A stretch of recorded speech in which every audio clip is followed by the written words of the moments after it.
गुरुवंदने नीट.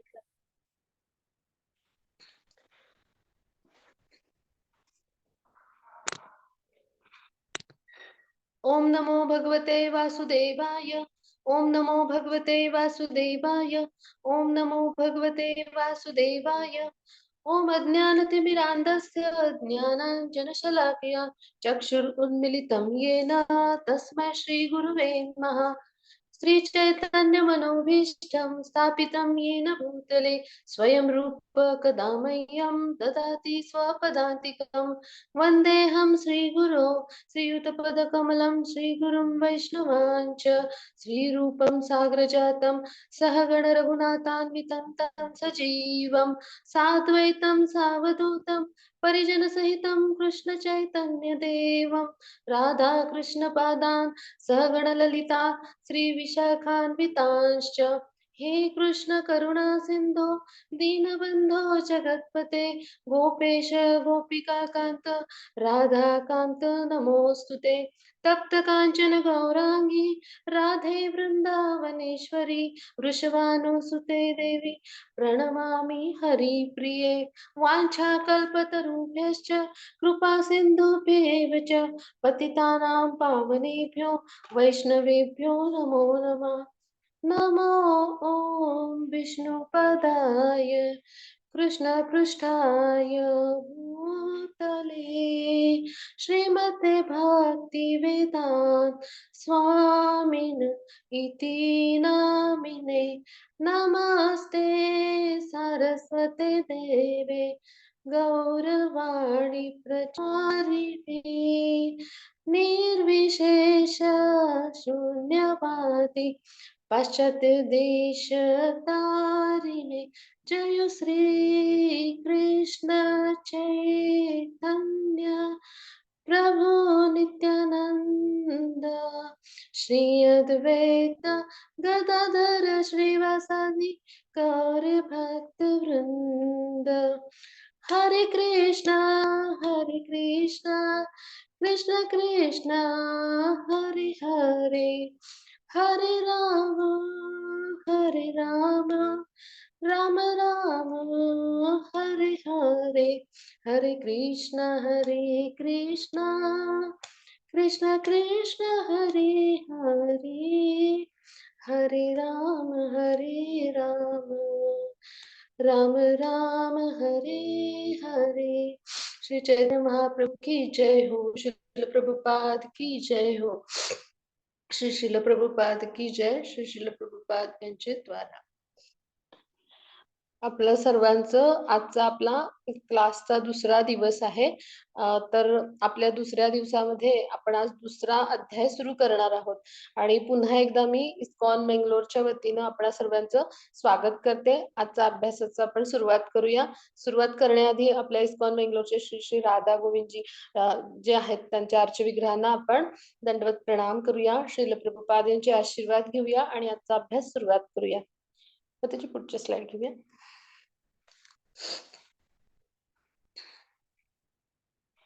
हा, आता इथे आजचा आपला दुसरा अध्याय सुरू होतो.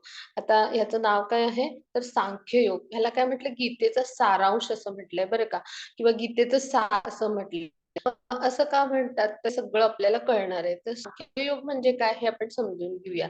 तर सांख्ययोग याचा निरुक्ती शब्द कोशाप्रमाणे अर्थ काय होतो तर जिथं आत्मा आणि शरीर याचा तत्वज्ञान विषयक विविध चर्चा करून विविध पद्धतीने म्हणजे अगदी सखोल किंवा अनालिटिकल म्हणतो आपण विश्लेषणात्मक जो अभ्यास केला गेलेला असतो ना तर त्याला म्हणायचं सांख्ययोग बरं का. म्हणजे थोडक्यात काय की आत्मा म्हणजे काय शरीर म्हणजे काय याचा पूर्ण म्हणजे पृथक म्हणजे आपण काय म्हणतो विभागून व्यवस्थित अगदी सखोल जो अभ्यास करतो आपण विश्लेषणात्मक किंवा पृथक्करण करून आणि त्याद्वारे आपण जे ज्ञान प्राप्त करतो तर त्याला म्हणायचं सांख्ययोग. मग आता सांख्ययोग ने आपण भगवंतांची कृपा कशी संपादन करायची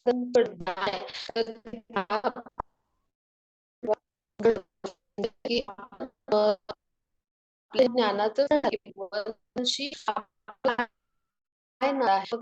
जागृत करण्यासाठी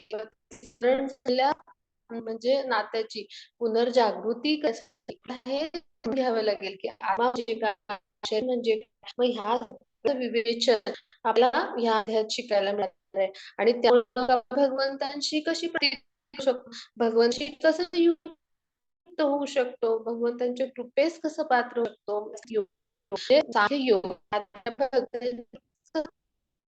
म्हणजे होऊ शकतो. आणि ह्याद्वारे हे सगळं आपण मग ह्याला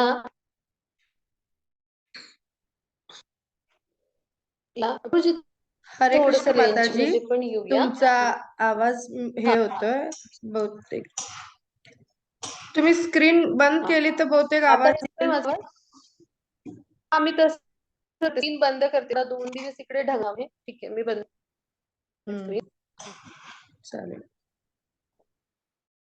हरे कृष्ण. आता येतो जी आवाज माझा? हो हो हो, हरे आता कृष्ण. क्लिअर येतोय. हरे हा, कृष्ण. तर कृष्ण हा बंद आहे ना माझा माताजी? हा, ठीक. येतोय आवाज. तर मग असा सगळा जो अभ्यास आहे आपण आज करणार आहोत. मग आता आपण समजून घेऊया, म्हणजे की ह्या अध्यायाला गीतेचं सारांश असं म्हटलंय बरं का. आणि मग ह्या अध्यायामध्ये आपण काय काय शिकणार आहोत, तर ते आपण आता सुरुवात करूया, म्हणजे आजच्या अध्यायाच्या अभ्यासाला. मग थोडीशी उजळणीचे थोडेसे चार्ट आहेत, ते आपण पटकन पाहून घेऊया. मग त्याची पहिल्या श्लोकावर घेऊया.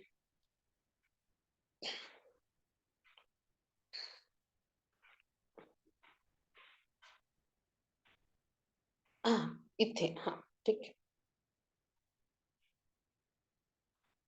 हा, मग इथे पहिल्या 2 श्लोकांचा अर्थ आहे, तर ते मी वाचते. असमंजस, त्यांच्यावर विजय प्राप्त करणे किंवा त्यांच्याकडून पराजित होणे, या दोनपैकी कोणती गोष्ट अधिक चांगली आहे हे आम्हाला कळत नाही. जर आम्ही धृतराष्ट्र पुत्रांची हत्या केली तर आम्हाला जगण्याची आवश्यकता नाही, आणि तरी देखील युद्धभूमीमध्ये ते आमच्या समोरच उभे आहेत. तर मग इथे आता अर्जुनाचा हा गोंधळ झालाय. असमंजस म्हणजे काय, की बुद्धीचा जो गोंधळ होतो त्याला काय म्हटलंय, असमंजस असं म्हटलंय बरं का.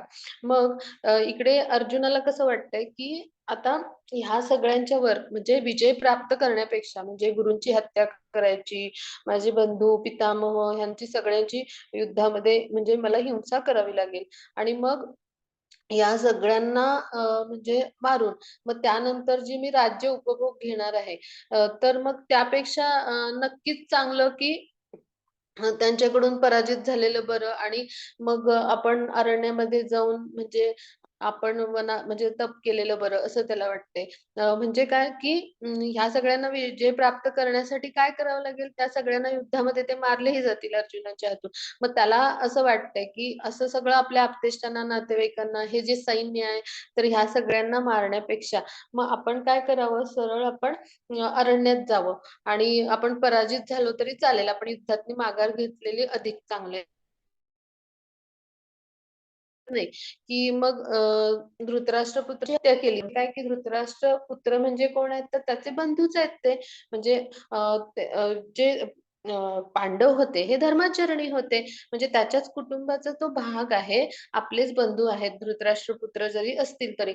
मग त्यांना आपल्या कुटुंबाचा जे भाग आहेत, आपले बंधू आहेत, त्यांना जर आपण मारलं किंवा त्यांची जर आपण हत्या केली, तर मग मी पराजय स्वीकारल्यासारखंच आहे ना, म्हणजे मला पराजय मिळाल्यासारखंच आहे.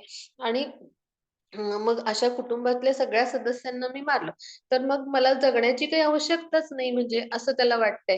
म्हणजे युद्धभूमीत तरी देखील ते माझ्या समोरच उभे आहेत, आणि मग मी आता काय करू, मग युद्धापेक्षा मी भिक्षा मागून माझं जीवन कंठावं का, असं त्याला वाटतंय. म्हणजे शत्रूवर विजय प्राप्त केला नाही तर आता भिक्षा मागण्याशिवाय अर्जुनाकडे पर्याय नाही. पहा म्हणजे काय, की ते क्षत्रिय आहेत अर्जुन हे. आणि मग असा विषय आहे की एखाद्या क्षत्रियाला त्याच्या उदरनिर्वाहासाठी राज्य म्हणजे राज्याचा राज्यकारभार करण्याचं म्हणजे त्याचं ते कर्तव्य आहे. म्हणजे राज्यातल्या प्रजेचं रक्षण करणं किंवा राज्यकारभार करणं. आणि मग क्षत्रिय वर्णाचा जो व्यक्ती आहे, तर त्याचं काम हे आहे. आणि जर त्याला राज्य प्राप्त करण्याची ही संधी मिळाली आहे बरं का, म्हणजे त्याचं राज्य आहे ते त्याच्या बंधूंनी म्हणजे स्वतःच्या ताब्यात घेतलंय, आणि मग त्यांच्याशी युद्ध करून ते राज्य पुन्हा प्राप्त करण्याशिवाय त्याच्याकडे क्षत्रिय म्हणून कुठलाही पर्याय नाही.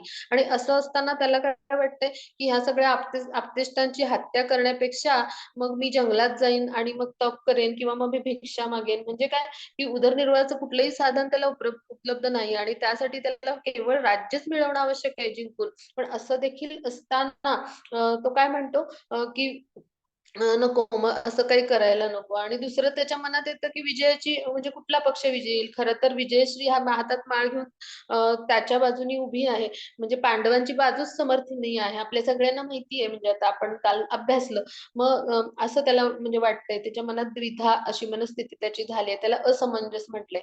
म्हणजे अर्जुनाने आता हा जो निर्णय घेतला, तर इथे आपण अभ्यासून समजून घेऊया, की एखादा जो भगवंतांचा महान भक्त असतो ना, तो नेहमी काय असतो, सद्गुणी असतो बरं का. तो एकदम ज्ञानी देखील असतो. अर्जुन देखील आहे. म्हणजे भगवंत प्रत्यक्ष समोरासमोर आहेत आणि त्यांच्याकडून ज्ञान प्राप्त करण्याची आणि त्यांना प्रश्न विचारण्याची जी पात्रता आहे, म्हणजे त्याचं केवढं ज्ञान असेल पहा आणि त्याची भक्ती किती गाढ असेल, म्हणजे किती पूर्ण श्रद्धा, भक्ती म्हणजे आपण तुलनाच करू शकत नाही आपल्या सामान्यांची. म्हणजे शुद्ध भक्ती त्याची किती आहे पहा. आणि मग त्यामुळं आपल्याला ही गीता श्रवण करायला त्याच्या माध्यमातून एक म्हणजे मिळतीये आणि आपल्याला ते उपदेश मिळतात. हे आपलं मोठं भाग्य आहे. म्हणजे त्याचा आपल्या मनावर, इंद्रियावर किती ताबा आहे पहा.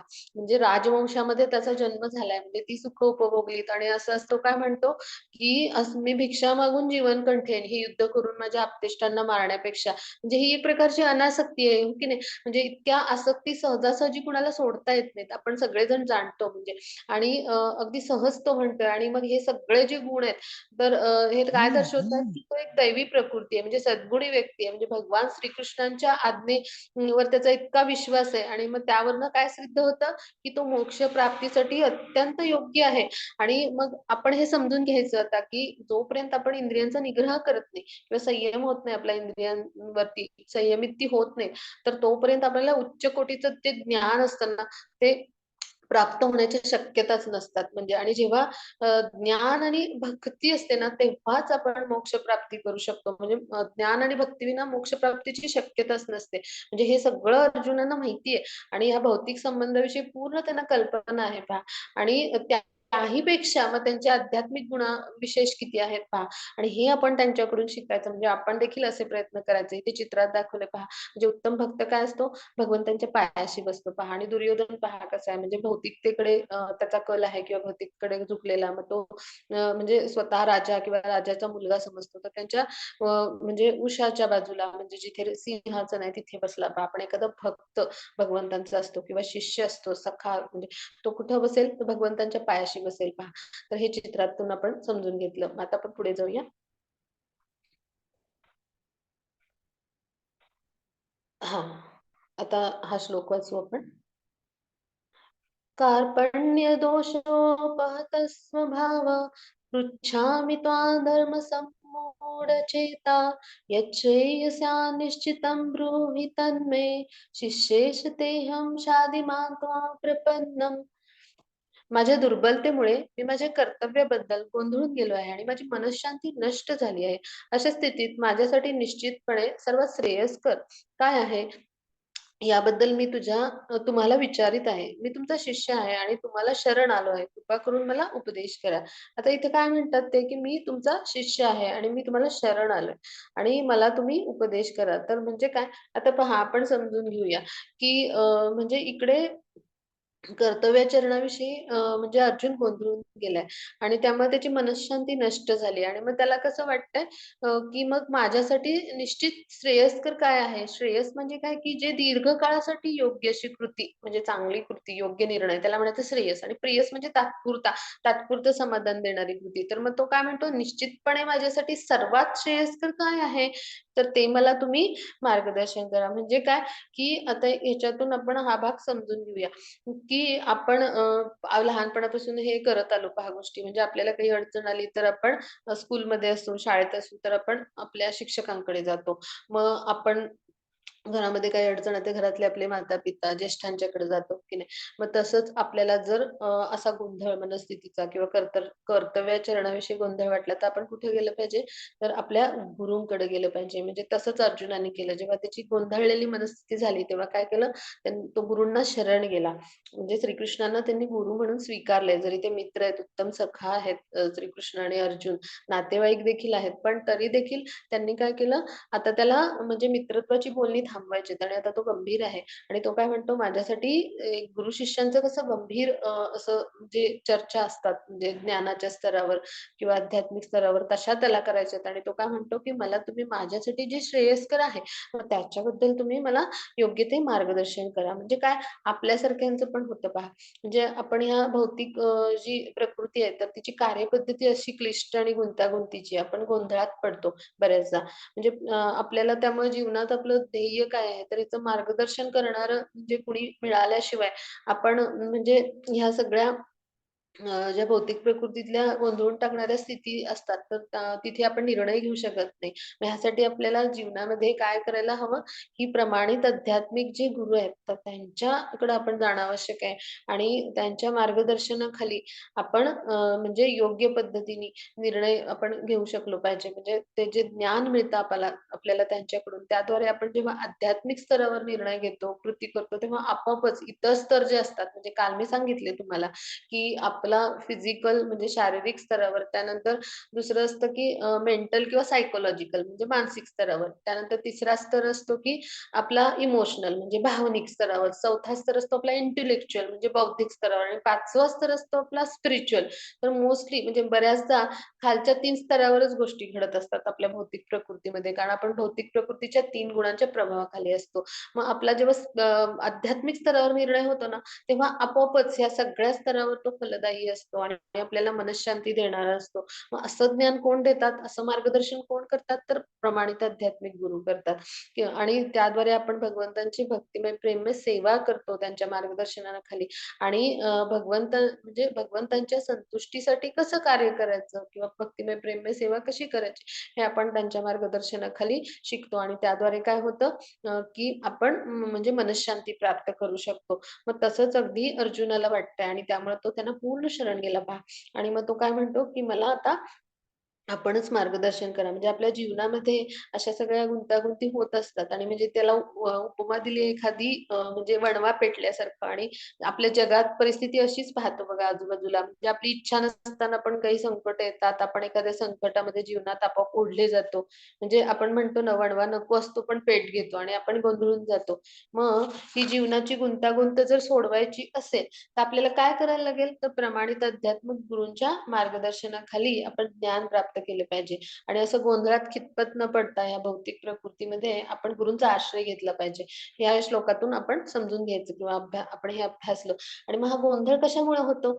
तर आपल्याला आपण जीवनाच्या समस्या कोणत्या आहेत, तर ह्याची जाणीवच होत नसते आणि त्यामुळे आपण गोंधळात सापडतो. म्हणजे आपलं जीवन कसं आहे तर तिथल्या ज्या समस्या आहेत, म्हणजे पुढे आपण शिकणार आहोत जन्म-मृत्यू, जरा-व्याधी. म्हणजे आपल्याला म्हणजे त्याच्या आपण ह्या सगळ्यामुळं गोंधळातच पडतो म्हणजे आणि त्या जोपर्यंत सोडवत नाही आणि किंवा आत्मसाक्षात्काराचं आपण ज्ञान जर प्राप्त केलं नाही, तर मग काय होतं, आपला जन्म कुत्र्या-मांजराप्रमाणेच होईल, हो की नाही? म्हणजे जसे पशु आहेत तसं होईल आपलं जीवन. म्हणजे तसं जगतो आपण ह्या भौतिक प्रकृतीमध्ये, की म्हणजे आहार निद्रा, मैथुन आणि भय.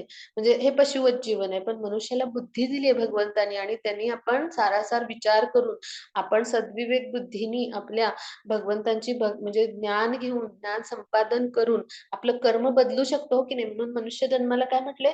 अत्यंत मौल्यवान असा दुर्मिळ आहे तो आणि संपत्तीप्रमाणे म्हटलंय मनुष्य जीवन हे एखाद्या जीवासाठी आणि पुढे आपण अभ्यास लावणार आहोत. म्हणजे असं दुर्लभ आहे मनुष्य जीवन मिळणं किंवा मनुष्य जन्म. आणि त्यामध्ये आपण आपलं कर्म आहे ते म्हणजे आपलं जे कर्म आहे ते भक्तियुक्त कर्म किंवा आध्यात्मिक कर्म किंवा कृष्ण भावनामय कर्म करून आपण या जीवनाच्या समस्यांचं निराकरण करू शकतो. ही संधी दिली आपल्याला भगवंतांनी.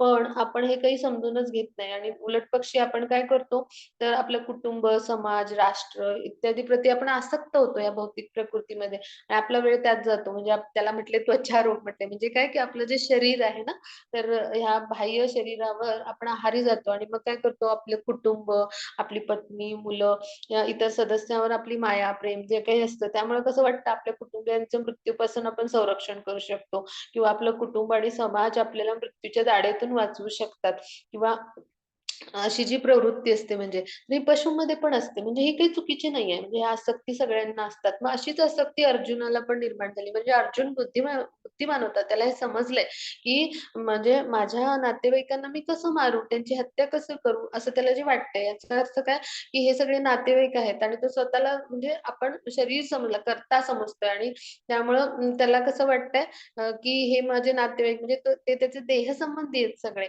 पण खरं तर म्हणजे कसं आहे तर ह्या सगळ्या म्हणजे वैयक्तिक आसक्ती आहेत आपल्या कुटुंबाविषयी आणि त्यामुळे अर्जुनाची अशी मनस्थिती झाली आहे. म्हणजे आपल्याकडून युद्ध कर्म अपेक्षित आहे कर्तव्य. हे त्याला हे देखील माहिती आहे म्हणजे आणि तरी देखील त्याचा गोंधळ का झालाय, की कुटुंबावरची आसक्ती आहे आणि आपण त्यांना मृत्यूपासून वाचवू शकत नाही ह्या आपल्या कुटुंबातल्या लोकांना सगळ्या, की जे म्हणजे ज्यांचा युद्धामध्ये म्हणजे विनाश होणार आहे आणि मग असं असल्यामुळं त्याची मनस्थिती म्हणजे अशी झाली आहे, की म्हणजे मानसिक दौर्बल्य म्हणतो थोडक्यात. तर असं निर्माण झालंय थोडंसं आणि त्यामुळे तो कर्तव्य करायला म्हणजे म्हणजे तयार होत नाही किंवा त्याचं कर्तव्य कर्म क्षत्रियाचं काय आहे हे देखील त्याला माहिती आहे. पण मग त्याची अशी गोंधळलेली मनस्थिती येऊन तो असं म्हणतो, की माझ्या दुर्बलतेमुळं मी गोंधळून गेलोय आणि आपणच मला मार्गदर्शन करा किंवा उपदेश करा. मग इथं आपण समजून घेऊया, की आता भगवान श्रीकृष्णाने हे सगळं त्याचं म्हणणं ऐकलंय. आणि आता ते त्याला काय मार्गदर्शन करतात, तर हे आपण आता समजून घेणार आहोत. हां. आता इथे चित्रात पाहूया. तुमची दृष्टी निर्दोषपणे परिपूर्ण असते, तेव्हा मी जे पाहतो, ते कार्य करतो यावर माझा विश्वास आहे. आता चित्रात हे उदाहरण आहे. म्हणजे आपण आता कारनी एखाद्या लांबच्या प्रवासाला आपण म्हणतो ना लाँग ड्राईव्हवर चाललो आहोत. मग आपण पाहतो सुरुवातीला काय दिसतं आपल्याला जिथे आकाश जमिनीला टेकलंय त्याला क्षितिज म्हणतात. तर तिथे आपल्याला काय दिसतं? ढग दिसतात, डोंगर दिसतात. मग मग तिथे एखादा समुद्र असेल तेवढंच दिसतं म्हणजे आपल्याला. मग आपण अजून थोडेसे जवळ गेलो, की आपल्याला काय दिसतं?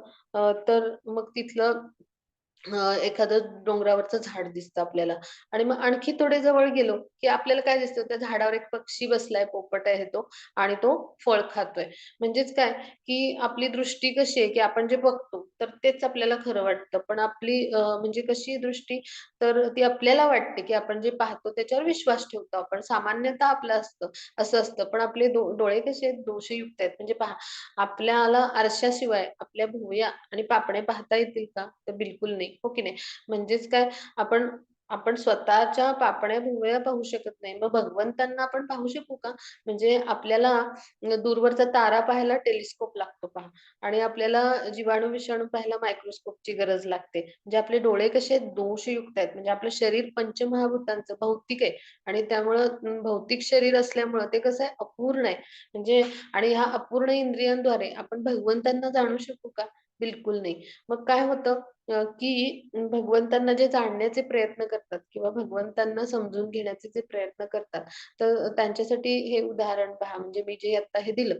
तर सुरुवातीला हे त्यांच्यामध्ये भगवत भक्ती किंवा आत्मसाक्षात्काराचे टप्पे म्हणतात किंवा भगवंतांच्या विषयी आत्मसाक्षात्काराचे हे वेगवेगळे टप्प्यांचं वर्णन आहे. तर सुरुवातीला आपल्याला मी म्हटलं तसं आपल्याला काय दिसतं की मी असं सांगितलं की डोंगर दिसतात किंवा ढग दिसतात. तर तसंच आपल्याला सुरुवातीला म्हणजे भगवंत म्हणजे काय प्रकाश वाटतात काहीतरी आणि त्यातच आपण आनंद मानतो. असे म्हणजे असे जे भगवत भक्त असतात, तर ते भगवंत म्हणजे काहीतरी प्रकाश आहे. तर हे प्रकाश म्हणजे काय? तर भगवंतांचे जे दिव्य शरीर आहे ते आध्यात्मिक आहे आणि त्यातून जे प्रकाश किरण येतात त्यांना ब्रह्मज्योती म्हणतात. तर ते ब्रह्मज्योती असते तर त्यातून येणारे प्रकाश किरण म्हणजे ते प्रकाश असतात आणि हा आत्मसाक्षात्काराचा पहिला टप्पा आहे. मग दुसरा टप्पा काय आहे, तर मग थोडं अजून भक्तीमध्ये दृढ होतो तो भक्त आणि मग तो काय करतो म्हणजे भक्तिमय प्रेममय सेवा करतो. भगवंताच्या पवित्र नामाचा जप करतो. भगवंतांना अर्पण केलेलं अन्न प्रसाद म्हणून घेतो. अशा पद्धतीनं तो वेगवेगळ्या सेवा करायला लागतो. मग नवविध भक्तीचे तो प्रयत्न करतो. आता ती पुढे आपण अभ्यासणार आहोत. मग तेव्हा त्याला काय समजतं भगवंत माझ्या हृदयात स्थित आहेत आणि ते परमात्मा स्वरूपात आहेत. म्हणजे काय ते चतुर्भुज विष्णू रूप आहे भगवंतांचं ज्याला नारायण रूप म्हणतात. आपण पाहतो ना शंख, चक्र, गदा असं हातात कमळ असलेलं ते रूप आहे. मग त्याला म्हणायचं भगवंतांचं परमात्मा स्वरूप आणि ते परमात्मा स्वरूपात श्लोकात आपल्या हृदयात स्थित असतात बरं का. 15व्या अध्यायाच्या 15व्या श्लोकात आपण हा श्लोकच अभ्यासणार आहोत. तर ते आपल्या प्रत्येकाच्या हृदयात असतात परमात्मा स्वरूपात.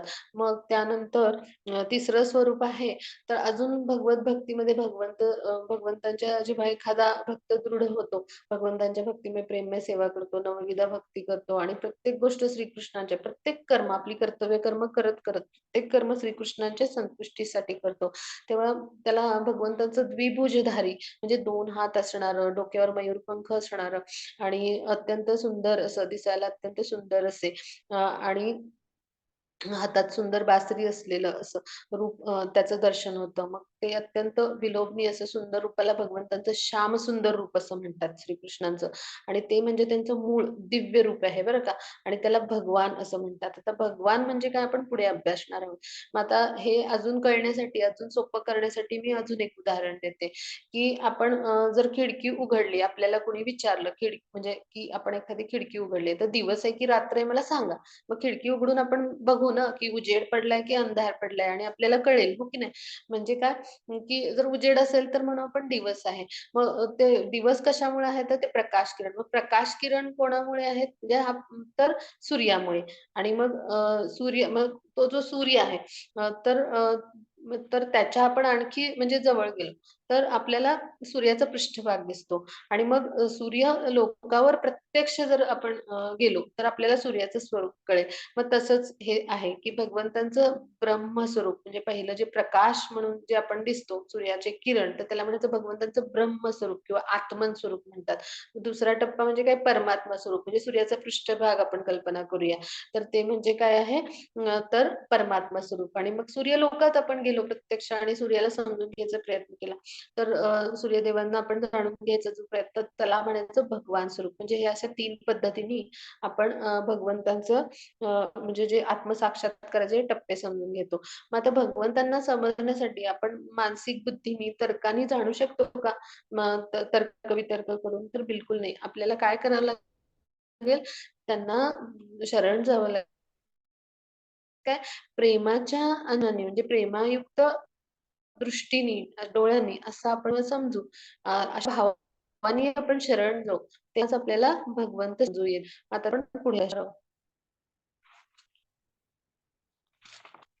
हां, इथे चित्रात पाहिलं भगवंतांना शुद्ध भाव आणि तुमचं प्रेम हे अपेक्षित असतं. म्हणजे भक्तिभावाने आपण शरण गेलो आणि भगवंतांचं जे सर्वोच्च म्हणजे नियंत्रक परमेश्वर जे आहे रूप तर त्यावर आपण पूर्णपणे दृढ श्रद्धा आणि विश्वास ठेवून भगवंतांच्या भक्तिमय प्रेममय सेवेमध्ये आपण रममाण झालो. म्हणजे आपलं प्रत्येक कर्म भगवंतांच्या संतुष्टीसाठी आपण जेव्हा करायला लागतो, अर्पण करायला लागतो त्या कर्माचं फळ तेव्हा काय होतं निश्चितच भगवंत आपल्यावर कृपा करायला लागतात. म्हणून काय म्हटले प्रेमाचं अंजन म्हणजे भक्तिरसामृत सिंधूमध्ये असा श्लोक आहे त्याच्या संदर्भात, की म्हणजे असे लोचन म्हणजे की ज्यामध्ये प्रेम आहे, अशा लोचनांनी आपण भगवंतांना पाहिलं पाहिजे आणि भगवंतांना समजून घेण्याचा प्रयत्न केला पाहिजे.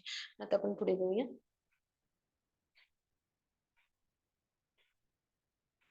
हां. मग आता भगवंतांची 6 ऐश्वर्य कोणती आहेत ती आपण समजूया. तर पराशर मुनी जे आहेत, तर ते म्हणजे कोण आहेत?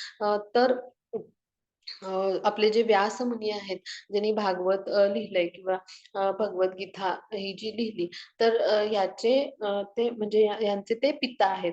तर पराशर मुनींनी काय व्याख्या केली आहे भगवान या शब्दाची, तर ज्यांच्याकडं संपूर्ण सौंदर्य सर्वश्रेष्ठ असं संपूर्ण जगातलं म्हणजे धन किंवा संपत्ती आहे, म्हणजे जे सर्वाधिक श्रीमंत किंवा ज्यांचं जे सर्वाधिक प्रसिद्ध म्हणजे सर्वांना माहिती असणारे असे म्हणजे काय की आपल्याला जे काही म्हणजे ही ऐश्वर्य असतात, तर ही भगवंतांमुळे असतात. म्हणजे जगातलं जे काही सुंदर गोष्ट आहे ना, ती सगळी भगवंतांची कृपा म्हणून मिळते. एखादी सुंदर अभिनेत्री असते पहा किंवा तर सगळ्यात श्रीमंत म्हणजे ह्या ज्या व्यक्ती आपण वेगवेगळे आपण श्रीमंत व्यक्ती आपण पाहतो. म्हणजे आपल्या देशातली उदाहरणं आहेत टाटा, अंबानी वगैरे. मग हे काय भगवंतांची कृपा प्रसाद आहे त्यांना. त्यामुळे त्यांना त्यांना संपत्ती मिळालेली आहे इतकी किंवा जगातली सर्वात प्रसिद्ध व्यक्ती म्हणजे एखादाच सचिन तेंडुलकर असतो किंवा एखाद्याच गायिका असतात लता मंगेशकर. तर मग हे कशामुळे भगवंतांची कृपाप्रसाद असते आणि त्यामुळे जगातली प्रसिद्ध व्यक्ती किंवा हे सगळं जे आहे ते आपल्याला नाव, प्रसिद्धी हे सगळं भगवंतांच्या कृपेमुळे मिळतं. म्हणजे आणि पहा कृष्ण म्हटलं की सगळ्यांना कळतं ना, म्हणजे सर्वाधिक लोक जगामध्ये त्यांना जाणतात पहा. म्हणजे भगवंत स्वतः देखील इतके प्रसिद्ध आहेत. मग सर्वाधिक बळ किंवा शक्ती म्हणजे भगवंतांनी कुठलंही अस्त्र-शस्त्र न वापरता म्हणजे केवळ आपल्या शक्ती सामर्थ्यांनी अनेक राक्षसांचा वध केला पहा. आपण कृष्णचरित्र आपण वाचलं असेल, आपल्या सगळ्यांना थोडक्यात माहिती असेलच आणि आता वेगवेगळ्या गोष्टींमध्ये आपण अभ्यासणार आहोत पुढे गीतेच्या अध्यायामध्ये. आपण ज्या गोष्टींचे भागवतातले दाखले देऊ तेव्हा आपल्याला लक्षातच येईल म्हणजे वेगवेगळ्या असुरांचे कसे वध केले भगवंतांनी. तर म्हणजे सगळ्यात जगातलं सामर्थ्य कोणाकडे? तर भगवंतांकडे किंवा सर्वश्रेष्ठ ज्ञान म्हणजे आता वेद आहेत हे कोणी लिहिले?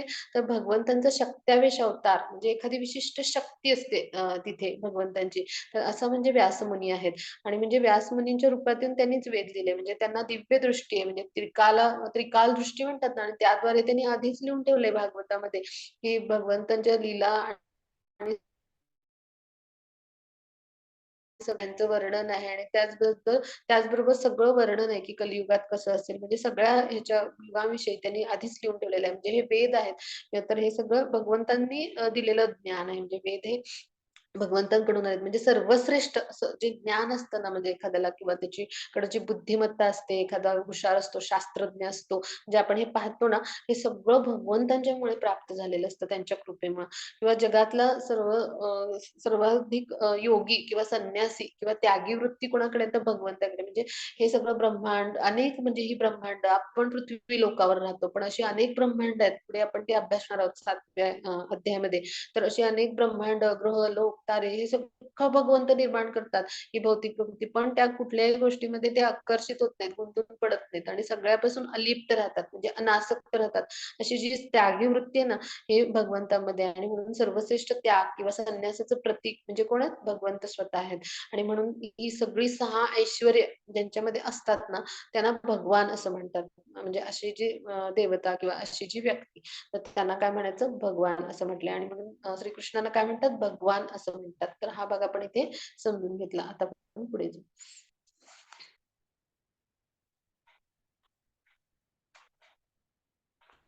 हां. आता आपण हा महत्वाचा श्लोक आहे. हा अध्यायातला आपण सगळ्यांनी लक्षात पण ठेवूया आणि पाठ पण करूया शक्य असेल तेव्हा. देहिनोऽस्मिन् यथा देहे कौमारं यौवनं जरा तथा देहान्तरप्राप्तिर्धीरस्तत्र न मुह्यते. ज्याप्रमाणे देहधारी आत्मा अविरतपणे या देहात बालपणापासून तारुण्यात, तारुण्यातून म्हातारपणात जात असतो, त्याचप्रमाणे मृत्यूनंतर जीवात्मा दुसऱ्या देहामध्ये प्रवेश करतो. अशा स्थित्यंतरामुळे धीर मनुष्य गोंधळून जात नाही. म्हणजे काय, की इथे आता भगवंतांनी काय सांगितलं, की ज्याप्रमाणे म्हणजे देहधारी जो आत्मा आहे तो काय करतो? तर हा आपल्या मृत्यूनंतर एक शरीर म्हणजे सोडून दुसऱ्या शरीरात प्रवेश करतो. म्हणजे काय, की तो म्हणजे आपला जो मृत्यू होतो त्यावेळेला काय करतो, आपला जो आत्मा असतो, तो आपला जो जुना देह असतो, तो टाकतो आणि नवीन देहात प्रवेश करतो. मग ह्या शरीराला अवस्था आहे, की बालपण म्हणजे येतं आपल्याला. म्हणजे काय, की आपण बाळ असतो, मग नंतर आपण बाल्यावस्थेत असतो, मग नंतर कौमार्य अवस्थेत येतो, नंतर तरुण युवा बनतो, मग त्यानंतर आपण परिपक्व अवस्थेत येतो, म्हणजे गृहस्थ बनतो आणि त्यानंतर आपल्याला म्हातारपण येतं, एखादी व्याधी होते आणि आपला मृत्यू होतो. म्हणजे जन्म, मृत्यू, जरा, व्याधी ह्या आपल्या जीवनातल्या समस्या आहेत बरं का आणि ह्याच्यावर कुणीही आपल्याला उपाय देऊ शकलेलं नाही. आणि अशी स्थित्यंतर घडत असतात. आपल्या शरीराला ह्या अवस्था येतात म्हणजे. पण आपला जो आत्मा असतो कसा तोच असतो. म्हणजे लहानपणापासून आपल्या मृत्यूपर्यंत एकच आत्मा आपल्या शरीरात असतो. म्हणजे त्याच्यामध्ये हे बदल घडत नाहीत आणि अशा स्थित्यंतरामुळे धीर मनुष्य म्हणजे जो स्थिर आहे, स्थितप्रज्ञ असा आहे. तर हा मनुष्य गोंधळून जात नाही असं भगवंत सांगतात. मग हे कोणाला सांगतात भगवंत अर्जुनाला आणि सांगण्यामागे हेतू काय आहेत हे आपण समजून घेऊया. म्हणजे काय की जेव्हा अर्जुनाला ते सांगतात की क्षत्रिय म्हणून तुझं कर्तव्य कर्म काय काय आहे नियत कर्म, जे शास्त्रांनी संमत क्षत्रियांचं काय कर्तव्य आहे, तर युद्ध करणं, लढणं. म्हणजे युद्धासाठी जेव्हा एखाद्याला निमंत्रण दिलं जातं क्षत्रियाला, तेव्हा त्याने स्वीकारलं पाहिजे, हे त्याचं कर्तव्य आहे आणि त्याने लढलं पाहिजे. आणि तू जेव्हा युद्धामध्ये म्हणजे तुझे जे बाण आहेत ते म्हणजे भीष्म पितामह किंवा द्रोणाचार्यांसारखे गुरु किंवा तुझे आप्तेष्ट बंधू, तर यांची शरीरं भेदणार आहेत. कारण शरीराला ह्या सगळ्या ज्या आहेत त्या अवस्था आहेत, जन्म, मृत्यू, जरा, व्याधी. म्हणजे तुझे बाण आहेत ते त्या सगळ्या तुझ्या आप्तेष्टांची शरीरं भेदणार आहेत आणि तुझा आत्मा तर कसा आहे, तर तो मृत्यूनंतर काय करतो, एक शरीर सोडून दुसऱ्या शरीरात निघून जातो.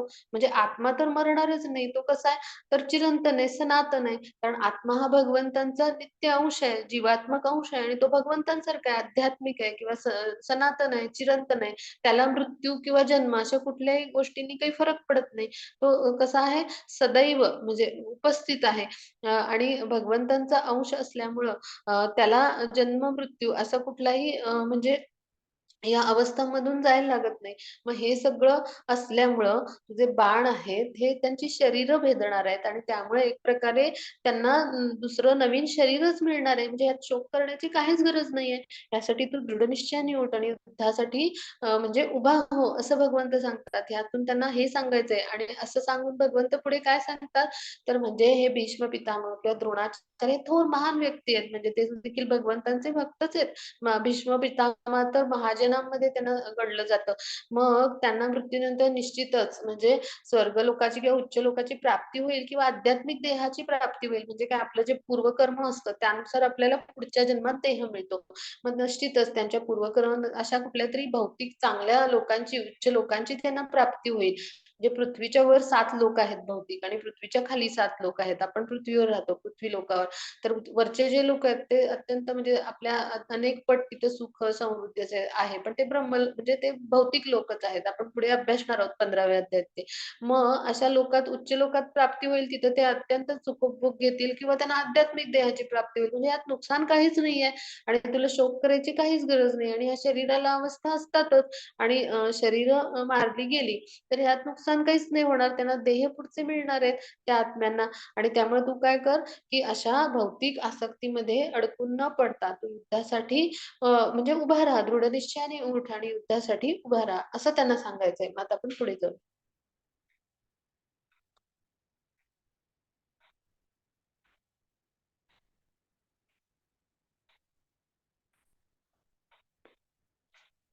हां. नैनं छिन्दन्ति शस्त्राणि नैनं दहति पावका न चैवं क्लेदयन्तापो न शोषयति मारुत. या आत्म्याचे कोणत्याही शस्त्राद्वारे तुकडे करता येत नाहीत. अग्नीद्वारे त्याला जाळता येत नाही. पाण्याद्वारे त्याला भिजवता येत नाही. तसेच वाऱ्याने त्याला सुकवताही येत नाही. म्हणजे आता इथे त्या आत्म्याचे सगळे गुण सांगितलेत बरं का. म्हणजे आपला आत्मा कसा आहे, तर आपला आत्म्याचे हे वेगवेगळे गुण आहेत. म्हणजे काय, की तलवारी किंवा अग्निशस्त्र किंवा वेगवेगळी वर्षास्त्र किंवा चक्रीवादळ म्हणजे ही जी शस्त्र आहेत ना, जीवात्म्याला मारण्याला असमर्थ आहेत म्हणजे आपल्या आत्म्याला. म्हणजे आता आपल्याला फक्त आपण युक्रेन-रशिया युद्ध बघितलं, तर तिथं वेगवेगळे मिसाईल्स आणि बॉम्बिंग आपण पाहिलं, हो की नाही? वेगवेगळ्या पद्धतीचे बॉम्बिंग अटॅक्स आपण पाहिले. तर हा अग्निवर्षाव म्हणतात त्याला मराठीमध्ये. आधुनिक अग्निवर्षाव आपण म्हणू. तर हे एवढंच माहिती आहे आपल्याला म्हणजे आत्ताच्या काळातल्या लोकांना. तर हे अग्निअस्त्रामध्ये येतं. तर पूर्वी आपलं ज्ञान किती प्रगत होतं पहा. म्हणजे पृथ्वी, जल, वायू, आकाश इत्यादीपासून सिद्ध झालेली अगदी विविध पुष्कळ शस्त्रास्त्र होती आणि त्यामुळं मग प्राचीन काळी काय करायचे, की या भौतिक मूलतत्वांपासून निर्माण झालेली ही शस्त्रास्त्र असल्यामुळं आता अग्नीपासून जे तयार झालेले शस्त्र असतं ना, तर त्या म्हणजे त्याचा प्रतिकार ते जलास्त्राने म्हणजे त्याला वरुणास्त्र म्हणतात बरं का आणि त्यांनी करायचे आणि वरुणास्त्र हे तर आधुनिक विज्ञानातले म्हणजे जे आपले शास्त्रज्ञ आहेत त्यांना बिलकुल माहितीच नाहीये. आणि पवनास्त्र तर म्हणजे त्यांना ज्ञानच नाही. म्हणजे आपलं किती प्रगत ज्ञान होतं पहा. म्हणजे मग त्यामुळे यासाठी हा श्लोक दिलाय, की म्हणजे अशा कोणत्याही म्हणजे अस्त्रांनी हा ना आत्म्याचे तुकडे करता येतील, ना त्याला जाळता येईल, ना त्याला पाण्याद्वारे भिजवता येईल, ना त्याला वाऱ्याने सुकवता येईल. म्हणजे काय की आपला जो आत्मा आहे तो अशा कुठल्याही म्हणजे गोष्टींनी नष्ट होत नाही. म्हणजे तो चिरंतन असतो, सदैव असतो. म्हणजे असं यातून आपण समजून घेतलं बरं का. आणि मग आपण कसं आहोत, की आपण भगवंतांचे अंशात्मक भाग आहोत. जसं अग्नी आणि अग्नीची एक छोटीशी ठिणगी, हो की नाही? त्याच्यामध्ये पण तितकीच दाहकता असते, हो की नाही? म्हणजे ते गुण समान असतात अग्नीचे. तसे आपण ठिणगी आहोत आणि भगवंत म्हणजे व्यापक अग्नी म्हणजे असा भगवंत आणि आपल्यामध्ये असा फरक आहे. आणि मग त्यामुळे आपण कसे आहोत, की त्यांच्याशी गुणांनी समान आहोत, पण प्रमाणाने भिन्न आहोत. मग हा भाग आपण समजून घेतला पाहिजे. आणि ज्या अर्थी इथं म्हटलंय, की अग्नी आणि अग्नीनी जाळता येत नाही, पाण्याने भिजवता येत नाही, वाऱ्याने म्हणजे अग्नी, भूमी सगळीकडे हे जिथं-जिथं म्हणजे आहेत, तिथे हे सगळे जीवात्मे निश्चित असतात आणि तिथे त्यांना योग्य देह प्राप्त झालेले असतात आणि तिथे वास करत असतात पहा. तर हे आपण समजून घेतलं. म्हणजे एक विज्ञान आहे ना भगवद्गीता म्हणजे पुढे आपण 7व्या अध्यायात ते अभ्यासणार आहोत. ज्ञान, विज्ञान, योग म्हणजे एक प्रकारचं भक्तीचं हे विज्ञान आहे भक्तीचं. It is a complete science बरं का. कोणी विचारलं तर आपण सांगू शकतो. आणि मग आता हा जो आत्मा आहे तो कुठे असतो? तर आपल्या हृदयात स्थित असतो बरं का. आणि त्याचा आकार किती असतो? कोणी विचारलं तर आपल्याला सांगता आलं पाहिजे. तर आपला जो केस आहे आपल्या डोक्यावरचा, तर त्याचं जे अग्र आहे म्हणजे टोक आहे, तर त्याचा जर 10,000 भाग केले, तर जो एक छोटासा भाग होईल म्हणजे त्याच्या 10,000वा जेवढा भाग होईल, तेवढा म्हणजे आपला आत्मा असतो. म्हणून त्याला काय म्हटलंय? चित्कण म्हटलंय पहा. चित्कण म्हणतात त्याला. म्हणजे तर आणि तो आत्मा आपल्या शरीरात जोपर्यंत उपस्थित असतो, तोपर्यंत आपण काय म्हणतो की आपण म्हणजे आपण सगळं आपल्या शरीराचं पोषण होतं, आपण हालचाली करतो, आपण सगळ्या म्हणजे जी काही आपली कर्म आहेत ती करतो आणि आपल्या मृत्यूच्या वेळी काय होतं, आपला आत्मा असतो तो आपलं शरीर सोडून निघून जातो आणि दुसरं शरीर धारण करतो. मग हे आत्म्याचे गुणधर्म आपण अभ्यासले. मग आता आपण पुढे जाऊ. हां. मग आता इथे या श्लोकाद्वारे आनंद नाही जो अर्जुन म्हणतोय, तर त्याचं उत्तर पण देणार आहेत भगवंत हं. तर ते आपण आता ह्या श्लोकाच्या अर्थातून आपण समजून घेऊ. तुझे शत्रू अनेक अपमानास्पद शब्दात तुझे वर्णन करतील आणि तुझ्या योग्यतेचा उपहास करतील. याहून अधिक दुःख तर असे तुला काय आहे? म्हणजे पहा, की आता तू युद्धातून माघार घेतलीस. म्हणजे तुला असं वाटतंय, की मला आनंद वाटणार नाही ह्या सगळ्या माझ्या नातेवाईकांना आणि माझ्या बंधूंना, पितामहांना, गुरूंची मी हत्या कशी काय करू? म्हणजे पण खरं तर शास्त्राप्रमाणे ना, जेव्हा एखादे गुरु म्हणजे निंदनीय शास्त्रसंमत कार्य नसेल किंवा निंदनीय कार्य करतात किंवा शास्त्रांच्या विरुद्ध कार्य करतात, तर निश्चितच त्यांचा त्याग केला तरी ते शास्त्रसंमतच मानलं जातं. म्हणजे युद्धाच्या वेळेला आर्थिक गोष्टींवरती भीष्म पितामह आणि द्रोणाचार्य हे दुर्योधनाच्या वरती म्हणजे त्याच्या आर्थिक पाठबळावरती अवलंबून होते आणि त्यामुळे त्यांनी युद्धात दुर्योधनाची बाजू घेतली. तर कुणीही नुसत्या आर्थिक म्हणजे आर्थिक पाठबळासाठी अशी जर अधर्माची बाजू घेतली ना, तर ते शास्त्रसंमत नाहीये आणि मग त्यावेळेला जर धर्माचरणी लोकांनी त्यांची हत्या जर केली, तर ते पाप मानलं जात नाही. हा भाग आपण इथे समजून घेतला पाहिजे. म्हणजे भगवंत काय म्हणतात, की "तू तुझं कर्तव्य क्षत्रिय म्हणून करणं शास्त्रसंमत आहे." आणि म्हणजे जे शास्त्रसंमत कर्तव्य आहे, ते म्हणजे काय क्षत्रियाने लढलं पाहिजे.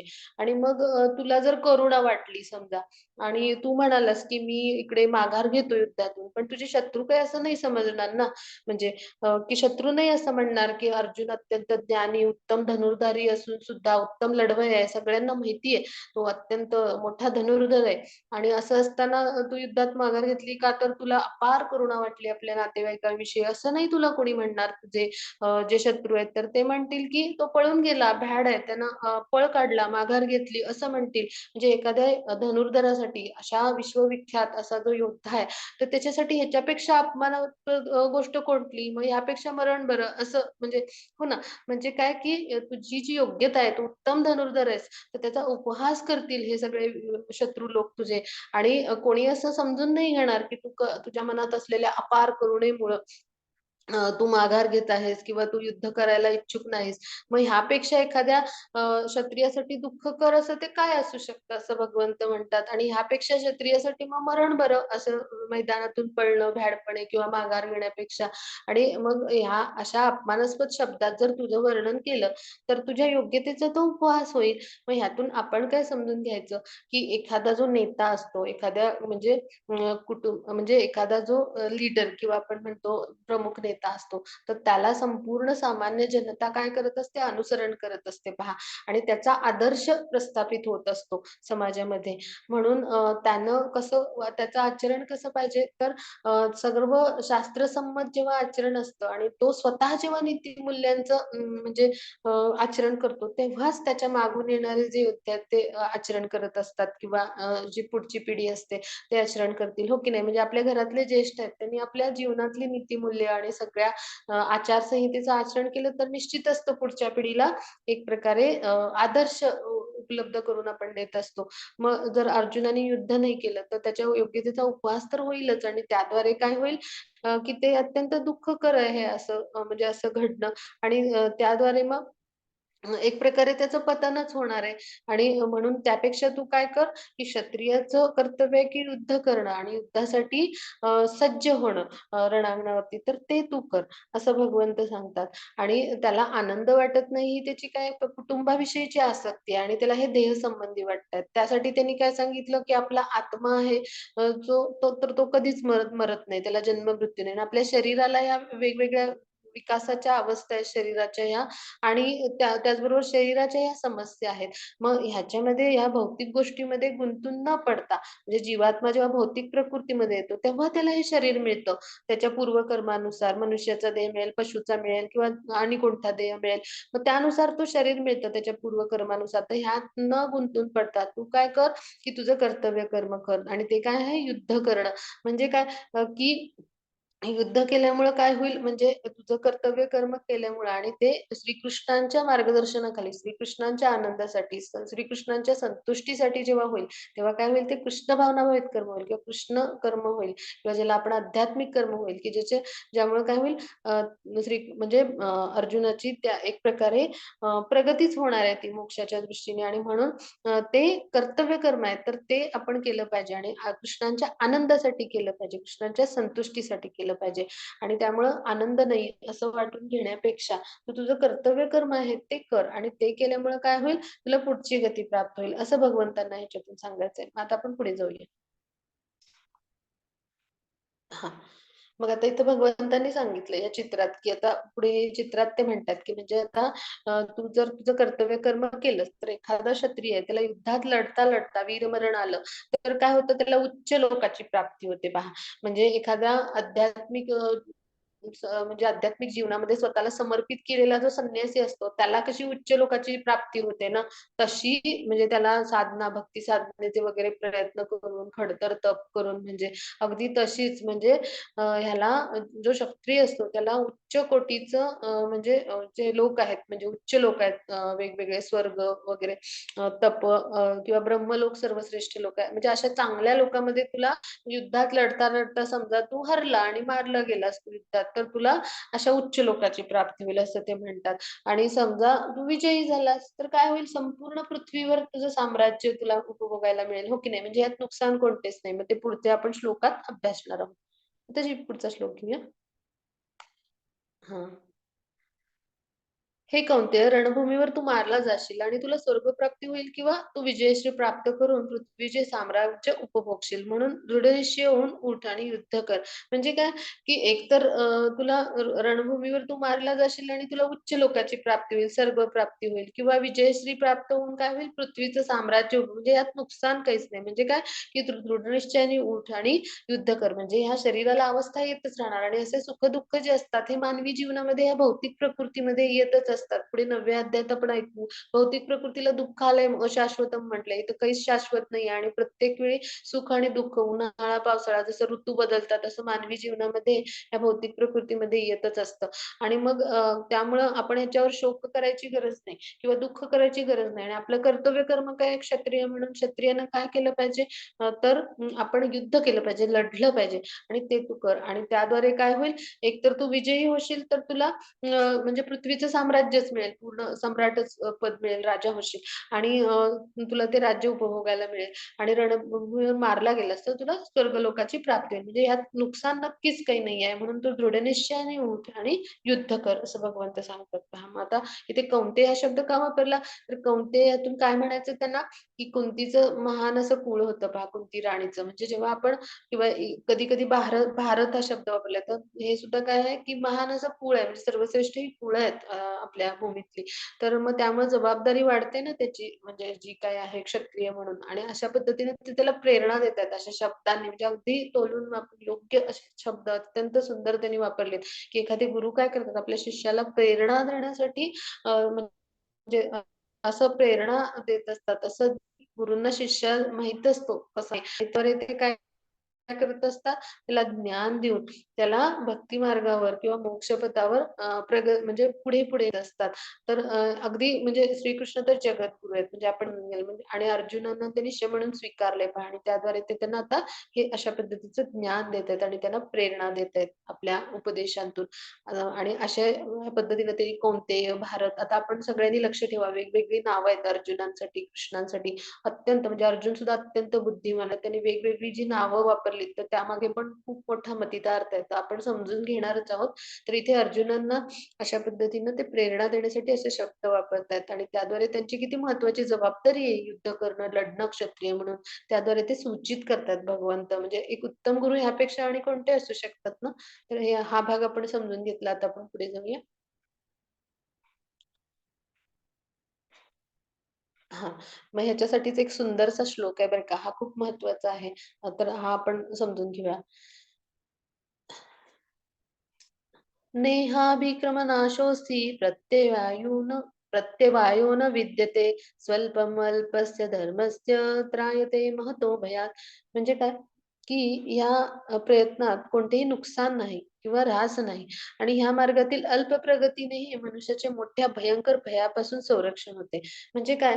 की आपण भगवंतांच्या सृष्टीसाठी, भगवंतांच्या आनंदासाठी किंवा आपलं कर्तव्य कर्म आपण करतो म्हणजेच काय प्रिस्क्राईब्ड ड्युटी म्हणतो. म्हणजे हे वेदशास्त्र संमत आहेत बरं का क्षत्रियांसाठी. म्हणजे वेद कुणी लिहिले भगवंतांनी. मग वर्णाश्रम व्यवस्था आणि त्यात क्षत्रियाचं कर्तव्य जे आहे वर्णाश्रम व्यवस्थेनुसार. तर हे काय आहे, तर याद्वारे म्हणजे आपण भगवंतांची प्राप्ती करू शकतो. जे काही प्रिस्क्राईब्ड ड्युटी सांगितल्यात, भगवंतांच्या संतुष्टीसाठी कार्य करू शकतो. अशा पद्धतीनेच वर्णाश्रम व्यवस्था आणि वर्ण आश्रम यांचं म्हणजे भगवंतांनी निर्मिती केली. पुढे 4थ्या अध्यायात आपण हे अभ्यासू. तर त्यामुळं क्षत्रियांनी आपलं कर्तव्य केलं तर म्हणजे असं जे आहे तर त्यातून काय होणार जी आपण थोडीही कृती करू भगवंतांच्या संतुष्टीसाठी म्हणजे भगवंतांच्या आनंदासाठी तर त्यामुळे जी आपली प्रगती होणार ना ती मनुष्याचं मोठ्या भयंकर भयापासून म्हणजेच काय आपण या भौतिक प्रकृतीच्या जन्म मृत्यूच्या फेऱ्यात अडकून पडतो ज्या आसक्ती असतात आपल्या अर्जुनांना जशी आसक्ती निर्माण झाली म्हणजे त्यांचीही भ्रमित अवस्था खरं तर योगमायेने भगवंतांनी निर्माण केली आणि ती आपल्यासारख्या सामान्यांना आपली गोंधळलेली मनस्थिती कशी होते याचं मार्गदर्शन मिळण्यासाठी आणि त्याद्वारे भगवद्गीता ही आहे ती अर्जुनांना सांगून आपल्यापर्यंत ही पोहोचवणं ही भगवंतांची योजना आहे बरं का म्हणजे आणि त्याद्वारे अर्जुनांना ते सांगत आहेत. मग ही जी मनस्थिती त्याची झाली संभ्रमित किंवा मोहित तर आपण असेच असतो म्हणजे या भौतिक प्रकृतीमध्ये आणि आपल्यालाही अशाच आसक्ती असतात. आपण स्वतःलाच कर्ता मानतो, स्वतःला शरीर समजून. मग अर्जुनाचंही असंच झालं होतं आणि म्हणून अशा पद्धतीनं भगवंतांच्या इच्छेसाठी, भगवंतांच्या आज्ञेनुसार आणि आपलं जर कर्तव्य कर्म आपण केलं, तर काय होतं तर अशी छोटीशी प्रगती पण आपण आपल्याला या भौतिक जंजाळात म्हणजे अडकण्यापासून किंवा पडण्यापासून काय ह्याच्या भयापासून संरक्षण करते किंवा आपण मग म्हणजे अशा म्हणजे निम्न योनीवरती आपण जाऊ शकत नाही किंवा अशा भयापासून निम्न योनीत जाण्याच्या भयापासून किंवा जन्म मिळण्याच्या भयापासून पण आपलं संरक्षण करते. म्हणजे पतनापासून संरक्षण करते थोडक्यात. हे चित्रात दाखवलंय. एक हा उंदीर आहे बरं का. एक कंठोपनिषदक गोष्ट आहे. तर हा जो उंदीर होता ना, तर त्याला चेरी आवडायच्या खायला खूप. तो एका मंदिरात गेला बरं का आणि तिथं त्यानं काय पाहिलं, की अशी लाल-लाल ज्योत जो मंदिरात दिवा असतो ना, आपण गर्भगृहात जो लावलेला असतो. तर जो दिवा लावतात, तर ती लाल ज्योत त्याला चेरीसारखी वाटली आणि मग काय केलं त्यांनी उडी मारली त्याच्यावर ज्योतीवर. मग काय झालं, मग ते ज्योत पण ना थोडीशी आपण वाट पहा अशी मोठी असेल, तर ती प्रज्वलित होते आणि मग थोडीशी जळते. जळते जास्त. मोठी निघाली असेल तर दिव्याची तसं झालं होतं आणि ती विझण्याच्या स्थितीत होती. तर काय झालं तर तो दिवा विझण्यापासून तो वाचला. म्हणजे काय तर ती ती तिथे त्याने उडी मारल्यामुळे दिव्यावरती विझणार होती ती वात थोडीशी पुढे सरकली आणि ती छान प्रज्वलित झाली. पण त्यामुळे उंदराची अवस्था काय झाली, तर उंदराच्या थोडीशी ते दातात तो भाग अडकला वातीचा आणि त्या तेलाचा चटका बसून उंदराचं म्हणजे उंदीर खूप भाजला गेला आणि तो तिथे मरून पडला. भगवंतांच्या चरणांपाशी. जिथे भगवंतांचे चरण तिथेच आपण दीप लावलेला पाहतो, हो की नाही मंदिरामध्ये. तर मग त्यामुळं काय झालं की एक प्रकारे पहा भगवंतांची भक्तिमय, प्रेममय सेवा असं घेतलं भगवंतांनी. म्हणजे काय, की त्यात तो पडला कुठे मृत्यू होऊन भगवंतांच्या चरणांशी आणि त्यांनी काय केलं, की दीप आहे तो शांत होण्यापासून त्याचं रक्षण केलं. म्हणजे अगदी स्वल्पमल्पस्य म्हणजे अशी जरी सेवा धर्मस्य त्रायते असं म्हटलंय. महतो भयात म्हणजे आपल्याला मोठ्या भयापासून वाचवते. म्हणजे पहा त्याला मोक्ष मिळाला, त्याला मुक्ती मिळाली. म्हणजे असं देखील कार्य असतं ना छोटं-छोटं केलेलं, तर ते सुद्धा आपल्याला भगवंतांची कृपा संपादन करण्यास म्हणजे आपल्याला पात्र ठरवतं. आता ह्याचं अजून एक उदाहरण आहे, ते चित्र दाखवलं पहा हनुमंतांचं. तर हनुमंत नित्य दास आहेत भगवंतांचे, हो की नाही? भगवंतांचे श्रीराम रूपात जेव्हा ते आले त्रेतायुगामध्ये, तेव्हा त्यांची सेवा करत होते ते. मग काय झालं तर सीतामैयांना म्हणजे निरोप घेऊन ते गेले होते लंकेला. मग तिथे रावणाने त्यांना पकडून आणलं आणि काय केलं तर त्यांचं जे शेपूट होतं ते त्याला वेगवेगळे कपडे आणि चिंध्या बांधून ते पेटवून दिलं. ही गोष्ट आपल्या सगळ्यांना माहिती. मग हनुमंतांनी काय केलं म्हणजे रावणाच्या राजमहालावरती उडी मारली, हो की नाही? आणि मग त्याद्वारे सगळ्या लंकेचं दहन झालं. ही गोष्ट आपल्याला माहिती आहे. मग आता आपण समजून घेऊया, की आता जे वेगवेगळे आताताई सांगितलेत भगवंतांनी 6 प्रकारचे म्हणजे जे अ, एखाद्याला विष खायला घालतात किंवा जे एखाद्याचं घर पेटवतात म्हणजे एखाद्याच्या घराला आग लावतो जो, एखाद्याला विष खायला घालतो किंवा एखाद्याची संपत्ती हडप करतो किंवा एखाद्यावर तीक्ष्ण शस्त्रास्त्रांनी, धारदार शस्त्रास्त्रांनी त्याच्यावर वार करतो एखादा किंवा एखाद्याचं घर आहे तर ते घर, जमीन, जुमला जो हडपतो किंवा एखाद्याची स्त्री आहे तिचं अपहरण करतो. असे जे असतात त्यांना भगवंत काय म्हणतात? आतातायी असं म्हणतात. शास्त्रात असं सांगितलंय. आणि मग असे जे आतातायी असतात त्यांना दंडित करण्यासाठी भगवंत स्वतः येतात पहा. म्हणजे रावणाला दंडित म्हणजे रावण हा आतातायी होता. त्यानं सीतामय्यांचं अपहरण केलं. त्याला दंडित करण्यासाठी भगवंत स्वतः आले पहा. आणि मग भगवंतांच्या अशा ईश्वरी कार्यात त्यांचे जे दास, नित्य दास हनुमंत आहेत, तर ते भगवंतांची भक्तिमय, प्रेममय सेवा भगवंतांच्या संतुष्टीसाठी करत होते. मग एखाद्याचं घराला खरं उगाचच कोणी आग लावेल का? म्हणजे इतर लंकावासियांचा काही दोष नाही तसा, हो की नाही? किंवा म्हणजे एखाद्याला असं कोणी करणार नाही. पण भगवंतांच्या सेवेसाठी, भगवंतांच्या संतुष्टीसाठी जेव्हा एखादी व्यक्ती एखादी गोष्ट करते तेव्हा ती कृती कधी पाप ठरत नाही पहा. जसं हनुमंतांनी केली. म्हणजे त्यात लंकेचं जरी दहन झालं, तर ती भगवंतांची सेवा झाली आणि भगवंतांच्या हे सगळं नियोजन असतं. हे भगवंतांचीच सगळी म्हणजे योजना असते. हे नित्यदास भगवंतांचे जाणतात आणि हा भाग आपण समजून घेतला पाहिजे. म्हणून छोट्या-छोट्या ह्या सेवा असतात, ज्या भगवंतांच्या आपण त्यांच्या संतुष्टीसाठी, समाधानासाठी आपलं कर्तव्य कर्म म्हणून आपण नित्य दास आहोत आणि भगवंत आपले नित्य स्वामी आहेत. हे त्यांनी जाणलं होतं हनुमंतांनी. म्हणजे उत्तम ते त्यांचे शिष्य किंवा दास किंवा भक्त तर आहेतच म्हणजे सर्वश्रेष्ठ असे. तर मग त्यांनी देखील आपलं पूर्णपणे भक्तिमय, प्रेममय सेवाच केली याद्वारे. मग अर्जुनाला पण अशाच पद्धतीने भगवंत सांगतात, की "तू तुझं कर्तव्य कर्म कर" आणि भगवंतांशी आपलं नातं काय आहे? तर भगवंत आपले नित्य स्वामी आहेत. आपण त्यांचे नित्य दास आहोत. आपण समजून घेतलं. अंशात्मक भाग आहोत. मग त्यामुळे आपण काय केलं पाहिजे? त्यांच्या संतुष्टीसाठी कार्य केलं पाहिजे आणि तिथे प्रत्यक्ष तर रणांगणावर उभे आहेत प्रत्यक्ष स्वतः समोर आणि आज्ञा करतायत, की "तू माझ्यासाठी युद्ध कर." माझा आदेश म्हणून. तर निश्चितच आपण जर केलं, तर ते कृष्ण भावनाभरित कर्म होणार आहे आणि त्याद्वारे काय होणार आहे? असं जे स्वल्पमल्पस्य धर्मस्य त्रायते जगत असे छोटे-छोटे कृत्य आपल्याला पतन होण्यापासून वाचवतात. म्हणजे आता आपल्यामध्ये पण गुण आणि दोष असतात पहा. आपण यातून काय शिकायचं? तर आपले जे गुण असतात त्यांनी आपण सद्गुणीच बनतो किंवा आपल्या समाजाला, आपल्या समाज कल्याण हितार्थ, कुटुंबाच्या हितार्थ आपला उपयोग होतो. पण आपल्यामध्ये दोष पण असतात. आपण या भौतिक प्रकृतीच्या प्रभावाखाली येतो आणि त्यानुसार आपला जो गुणाचा प्रभाव असतो, त्यानुसार आपला स्वभाव आणि त्यानुसार आपलं आचरण असतं. मग एखाद्याला राग येतो, तर मग त्याचा उपयोग जर आपण भगवंतांच्या सेवेसाठी म्हणजे केला, तर ती काय होईल आपली साधना होईल किंवा असं अल्पस्य म्हणजे आपली सेवा होईल. कसं? की एखादा भगवंतांच्या बद्दल काही अपशब्द बोलतो, असं काही असेल, तर आपण निश्चितच तेव्हा त्याला आपण सांगितलं पाहिजे किंवा आपण योग्य ते त्याला दृष्टिकोन दिले पाहिजे किंवा तेव्हा जर आपल्याला राग आला, तर तेव्हा तेव्हा आपण जर क्रोधित झालो तर निश्चितच ते काय आहे, तर ती भगवंतांच्यासाठी केलेली भक्तिमय प्रेममय सेवा आहे. म्हणजेच काय यातून आपण समजून घेतलं पाहिजे, की अशा छोट्या-छोट्या सेवा आपल्याला भगवंतांच्या कृपेस पात्र ठरवतात आणि आपलं या भयापासून संरक्षण करतात. मग आता आपण पुढे जाऊया. हां. आता श्रीकृष्ण न त्याने सांगितलं होतं अर्जुनाने, की पारंपरिक परंपरा नष्ट होतील बरं का. म्हणजे मी जर नियत कर्म केलं नाही, तर काय होईल हे ग्रहलोक नष्ट होऊन जातील आणि अनावश्यक लोकसंख्या उत्पन्न करण्यास मीच कारणीभूत होईल आणि त्यामुळे सगळ्या प्राणीमात्रांच्या शांततेचा मी विनाशक होईन. म्हणजे काय अर्जुनांना काय वाटतंय, की मी जर माझं नियत कर्म म्हणजे जी नियत कर्म आहेत कुटुंबाच्या परंपरांचं पालन करणं म्हणजे आपल्या पितरांसाठी अन्न आणि म्हणजे पिंडदान आपण म्हणतो अन्नपिंडदान किंवा जल ठेवणं. तर हे सगळ्या भौतिक म्हणजे सकाम कर्म आहेत ही आणि वेदांचं उद्देश काय आहे, की ही सगळी सकाम कर्म करत-करत हळू-हळू मोक्षप्राप्ती किंवा भगवंतांची प्राप्ती करणं. पण जेव्हा आपण भगवंतांच्या संतुष्टीसाठी कार्य करतो, मग तेव्हा एखादं नियत कर्म आपल्याकडून झालं नाही या भौतिक म्हणजे जगातलं तर म्हणजे पण भगवंतांच्या आपण संतुष्टीसाठी जर कार्य केलेलं असेल, तर निश्चितच ते कसं असतं कृष्ण भावना भावित कर्म बनतं आणि ते आपल्याला ह्या सगळ्याच्या पलीकडे घेऊन जाण्याचं असतं आणि त्या अशा व्यक्तीसाठी कुठलंही भौतिक म्हणजे भौतिक कुटुंब परंपरा किंवा भौतिक जीवनातली ही जी कर्म असतात, तर यासारखं म्हणजे वेगवेगळ्या कुटुंब परंपरा किंवा वेगवेगळ्या प्रथा म्हणजे हे जे काही आहेत कुटुंबासाठी तो जी सकाम कर्म करतायत, तर ह्याचे त्याच्यासाठी आचरण करण्याची जरूरत म्हणजे गरजच उरत नाही पहा.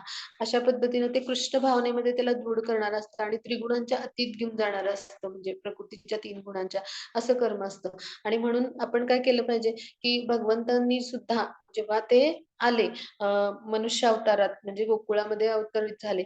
अ, मनुष्य अवतारात ते आले. त्यावेळेला त्यांनी काय केलं तर त्यांनी देखील म्हणजे योग्य प्रकारे जे शास्त्रांचे विधी-विधानांचं पालन केलं. म्हणजे त्यांनी ते सुद्धा गुरुग्रही गेले.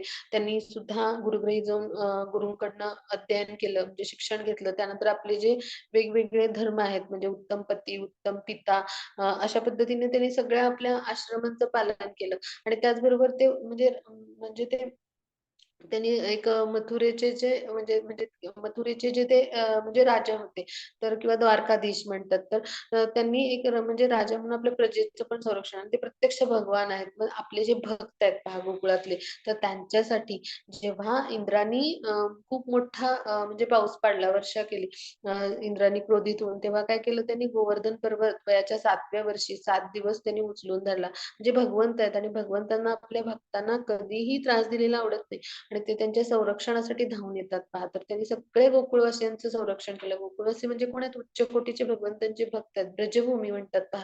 तर ब्रजवासियांना भगवंताविषयी काय आहे? अत्यंत भक्ती आणि प्रेम आहे आणि त्यांच्या संतुष्टीसाठी ते कार्य करतात. तर असे ते उच्च कोटीचे भक्त आहेत गोकुळवासी. तर त्यांच्यासाठी त्यांनी ही लीला केली. म्हणजे ह्याच्यातून आपण काय समजून घ्यायचं? भगवंतांच्या कृतीचं आपण अनुकरण नाही करू शकत, हो की नाही? आपण काही परमेश्वर नाही आहोत. पण आपण अनुसरण केलं पाहिजे त्यांच्या पदचिन्हांचं, की त्यांनी नेमून दिलेले म्हणजे जे विधी-विधान आहेत शास्त्रांच्या माध्यमातून, त्याचं त्यांनी देखील मनुष्य अवतारात येऊन पालन केलंय आणि त्याद्वारे आपल्याला एक आदर्श घालून दिलाय, की आपण देखील पालन केलं पाहिजे. आणि म्हणून आपलं नियत कर्तव्य काय आहे शास्त्रांच्या विधी-विधानानुसार तर आपण युद्ध करणं आणि युद्धासाठी म्हणजे आपण दृढनिश्चयाने उभे राहणं आणि असं जेव्हा युद्ध करतील अर्जुन, तेव्हा काय होईल, तर या सगळ्या म्हणजे या सगळ्या कौटुंबिक परंपरा किंवा असं जे काही त्यांची कुटुंबाविषयी कर्तव्य करायला म्हणजे तर त्याविषयी ते काही उरणारच नाही म्हणजे असं कर्तव्य. इतकी कृष्ण भावना तुम्हाला मोक्षपथावर घेऊन जाणारी आहे. आणि मग त्यामुळं त्यांना जे वाटतंय, की अनावश्यक लोकसंख्या उत्पन्न होईल किंवा वर्णसंकर होईल, तर असं काहीच नाही होणार आहे. कारण त्यांचा जो आदर्श आहे कुटुंबासाठी तो प्रस्थापित होणार आहे आणि त्याद्वारे पुढच्या पिढीला तो आदर्श निर्माण झाल्यामुळं एक प्रकारे म्हणजे त्या आदर्शांचं, नीतिमूल्यांचं पालनच होणार आहे. म्हणजेच काय आपण स्पिरिच्युअल मगाशी मी सांगितलं आध्यात्मिक स्तरावर जेव्हा कार्य करतो, तेव्हा आपोआपच इतर सगळ्या स्तरावरती ते फलदायीच कर्म होत असतं. मग हे भगवंत या माध्यमातून म्हणजे या श्लोकाच्या माध्यमातून अर्जुनाला सांगण्याचा प्रयत्न करतायत. मग आता आपण पुढे जाऊया.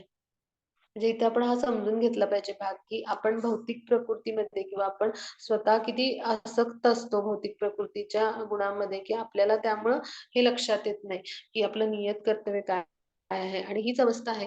तर ह्याला म्हणजे आपलं नियत कर्तव्याचं जे विस्मरण झालंय अर्जुनाला ते त्याची संभ्रमित अवस्था खरं तर भगवंतांनीच ही केली योगमायेनं आणि त्याद्वारे आपल्याला एक प्रकारे हे उपदेशात अभ्यासायला मिळतात आणि आपण पण हे लक्षात घेतलं पाहिजे. कशा पद्धतीने आपण नियत कर्तव्य आपल्या जीवनामध्ये करत भगवंतांची भक्तिमय, प्रेममय सेवा केली पाहिजे. मग यासाठीच पुढचा श्लोक आहे. तर तो आपण घेऊया.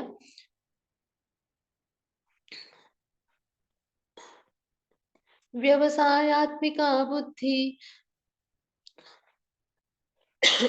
व्यवसायात्मिका बुद्धिः एकेह कुरु नन्दन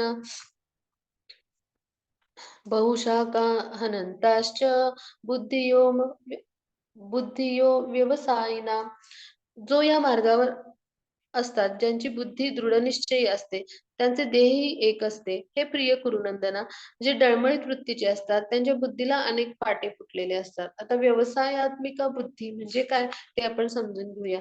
म्हणजे जी बुद्धी काय म्हणतो की अशी बुद्धी की जी कुठल्याही म्हणजे आसक्तींनी बाधित नाही किंवा आपण थोडक्यात म्हणू की जी दृढनिश्चयी बुद्धी आपण थोडक्यात म्हणू. आपलं काय होतं की आपण ह्या भौतिक प्रकृतीमध्ये आलो, की आपल्याला वेगवेगळ्या इंद्रिय म्हणजे आसक्ती असतात किंवा इंद्रिय तृप्तीच्या विषयांकडे आपण आकर्षले जातो आणि मग आपल्या बुद्धीला फाटे फुटतात. म्हणजे काय अर्थ, काम, मोक्ष, धर्म, अर्थ, काम, मोक्ष असे जे 4 भाग आहेत.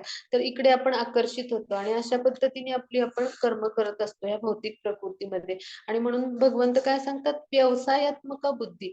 तर ह्याचा अर्थ काय तर जी बुद्धी दृढ निश्चयी आहे तर त्याला म्हणतात व्यवसायात्मक बुद्धी बरं का. म्हणजे कृष्ण भावनेमध्ये दृढ असणारी थोडक्यात म्हणजे अगदी सोप्या शब्दात आणि अव्यवसायिनम म्हणजे काय की जे कृष्ण भावना मिळत नाहीत म्हणजे जे भगवंतांची म्हणजे भगवंतांच्यावर ज्यांची दृढ श्रद्धा किंवा विश्वास नाही असे जे तर की जे भौतिकवादी आहेत म्हणजे इंद्रिय तृप्तीमध्येच लिप्त आहेत, तर त्यांना म्हणायचं अव्यवसायिनम म्हणजे असं. तर मग असे जे असतात ते काय असतात हे धर्म, अर्थ, काम, मोक्ष या सगळ्या भौतिक क्रियामध्येच लिप्त झालेले असतात. त्यातच रममाण असतात आणि मग त्यामुळे काय होतं की ते असे डळमळीत वृत्तीचे असतात. म्हणजे त्यांना एक काही त्यांचं ध्येय नसतं आणि मग त्यांच्या बुद्धीला असे फाटे फुटलेले असतात, असे भगवंत म्हणतात. मग यासाठी आपण ह्या चित्रातून समजून घेऊया बरं का. इकडे द्रोणाचार्यांनी काय केलं, आपल्या शिष्यांची परीक्षा घ्यायची ठरवली. कौरव, पांडव जेव्हा लहान होते, गुरुग्रही गेले द्रोणाचार्यांकडे. मग तिथे त्यांनी काय केलं, एक खोटा पक्षी लाकडी बनवला आणि एका झाडामध्ये लपवून ठेवला बरं का. आणि मग त्यांनी सांगितलं की आता आम्ही तुमची परीक्षा घेणार आहे. त्या पक्षाचा डोळा धनुष्यबाणाने उडवायचा. तुम्ही. मग त्यांनी प्रश्न विचारला प्रत्येक विद्यार्थ्याला.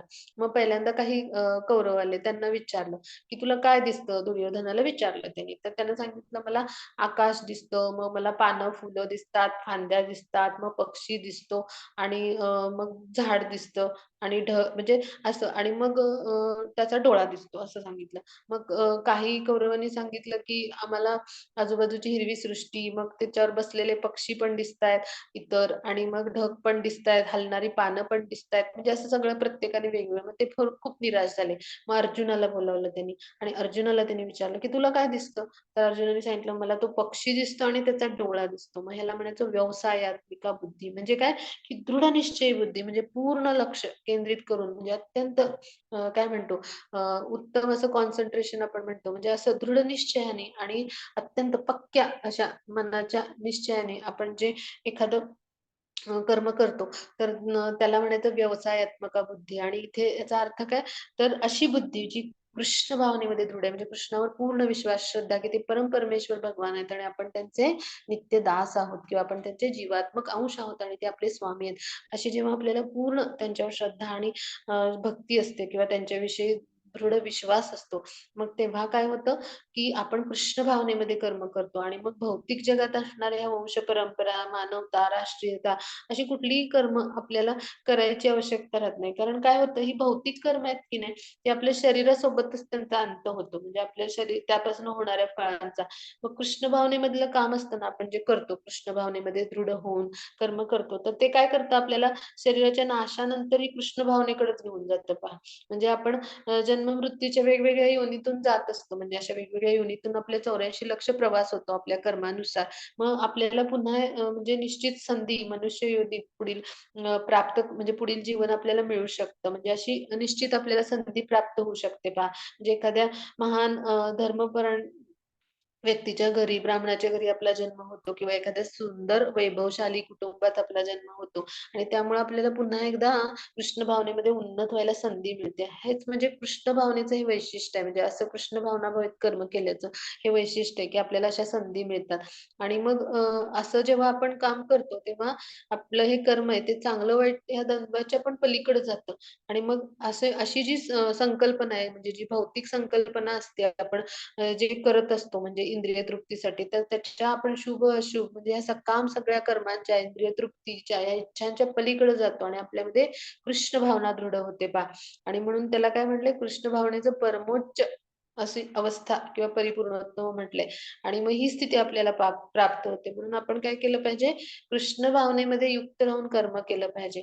आणि मग काल मी उदाहरण दिलं तसं आपण वृक्षाच्या मुळाशी जर पाणी घातलं, तर काय होईल? आपोआपच सर्व पानांना, फांद्यांना पोचतं. मग आपण कृष्ण भावनायुक्त म्हणजे स्पिरिच्युअल प्लेनवर जेव्हा काम करतो, कृष्णांच्या संतुष्टीसाठी, कृष्णाशी आपल्याला असलेलं नातं, ज्याचं विस्मरण झालंय आपल्याला या भौतिक प्रकृतीमध्ये येऊन किंवा या भौतिक इंद्रिय तृप्तीमध्ये आपण रममाण असतो म्हणून.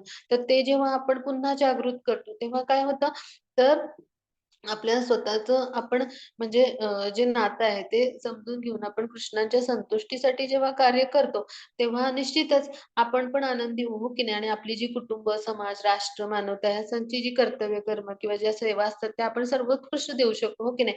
म्हणजे ज्या कर्मामुळं श्रीकृष्ण संतुष्ट झाले, त्यामुळे सर्वजण संतुष्टच होणार आहेत ना, कारण ते काय परमेश्वर आहेत, भगवान आहेत आणि मग त्यांची संतुष्टी हाच आपला आनंद आहे आणि त्याद्वारे सगळे संतुष्ट होणार आहेत. हा भाग आपण इथे समजून घेतला. म्हणजे काय, की गुरु कसे असतात, तर आध्यात्मिक प्रमाणित गुरु कसे असतात, तर ते श्रीकृष्णांचे प्रामाणिक प्रतिनिधी असतात पहा. आणि मग ते काय करतात, त्यांना शिष्यांचा स्वभाव माहीत असतो आणि ते कृष्ण भावनेमध्ये कर्म करण्यासाठी शिष्याला मार्गदर्शन करतात. मग आता गुरूंच्या उपदेशामुळं आपण जीवनाचं ध्येय घेऊन आपण कसं राहिलं पाहिजे, तर त्यासाठी स्थित धीर मुनी सांगितलंय. मग आता हे आपण समजून घेऊया.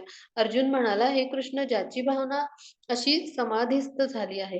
त्याची लक्षणं काय आहेत आणि तो कसा असतो? काय करतो? कोणत्या भाषेत बोलतो? कसा बसतो? चालतो कसा? हे मला सांगा." आता पहा, आपण एखादा रोगी आहे, तर तो त्याच्या लक्षणावरनं त्याला ओळखतो, हो की नाही? एखादा श्रीमंत व्यक्ती आहे, तर त्याच्या लक्षणावरनं आपण त्याच्या ओळखतो, की हा कसा आहे. किंवा एखादा विद्वान व्यक्ती आहे, तर त्याच्या विद्वत्तेच्या लक्षणावरून आपण ओळखतो. मग तसंच असा जो योगी असतो, स्थिर धीरमुनी, तर हा कसा ओळखायचा म्हणजे स्थितप्रज्ञ व्यक्ती. कसा ओळखायचा? तर तो नेहमी कृष्णांच्या विचारामध्ये असतो आणि कृष्णांच्या संतुष्टीसाठी कार्य करत असतो पहा. मग आता त्याची लक्षणं कुठली ती आपण पटकन समजून घेणार आहोत. मग त्याची पुढची स्लाईड घ्या.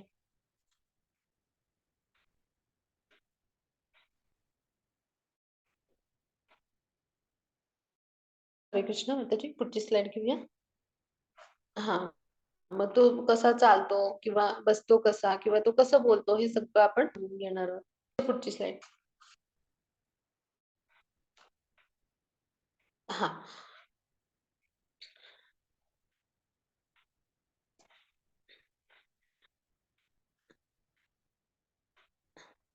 ह्याच्या आधीची माताजी. हां.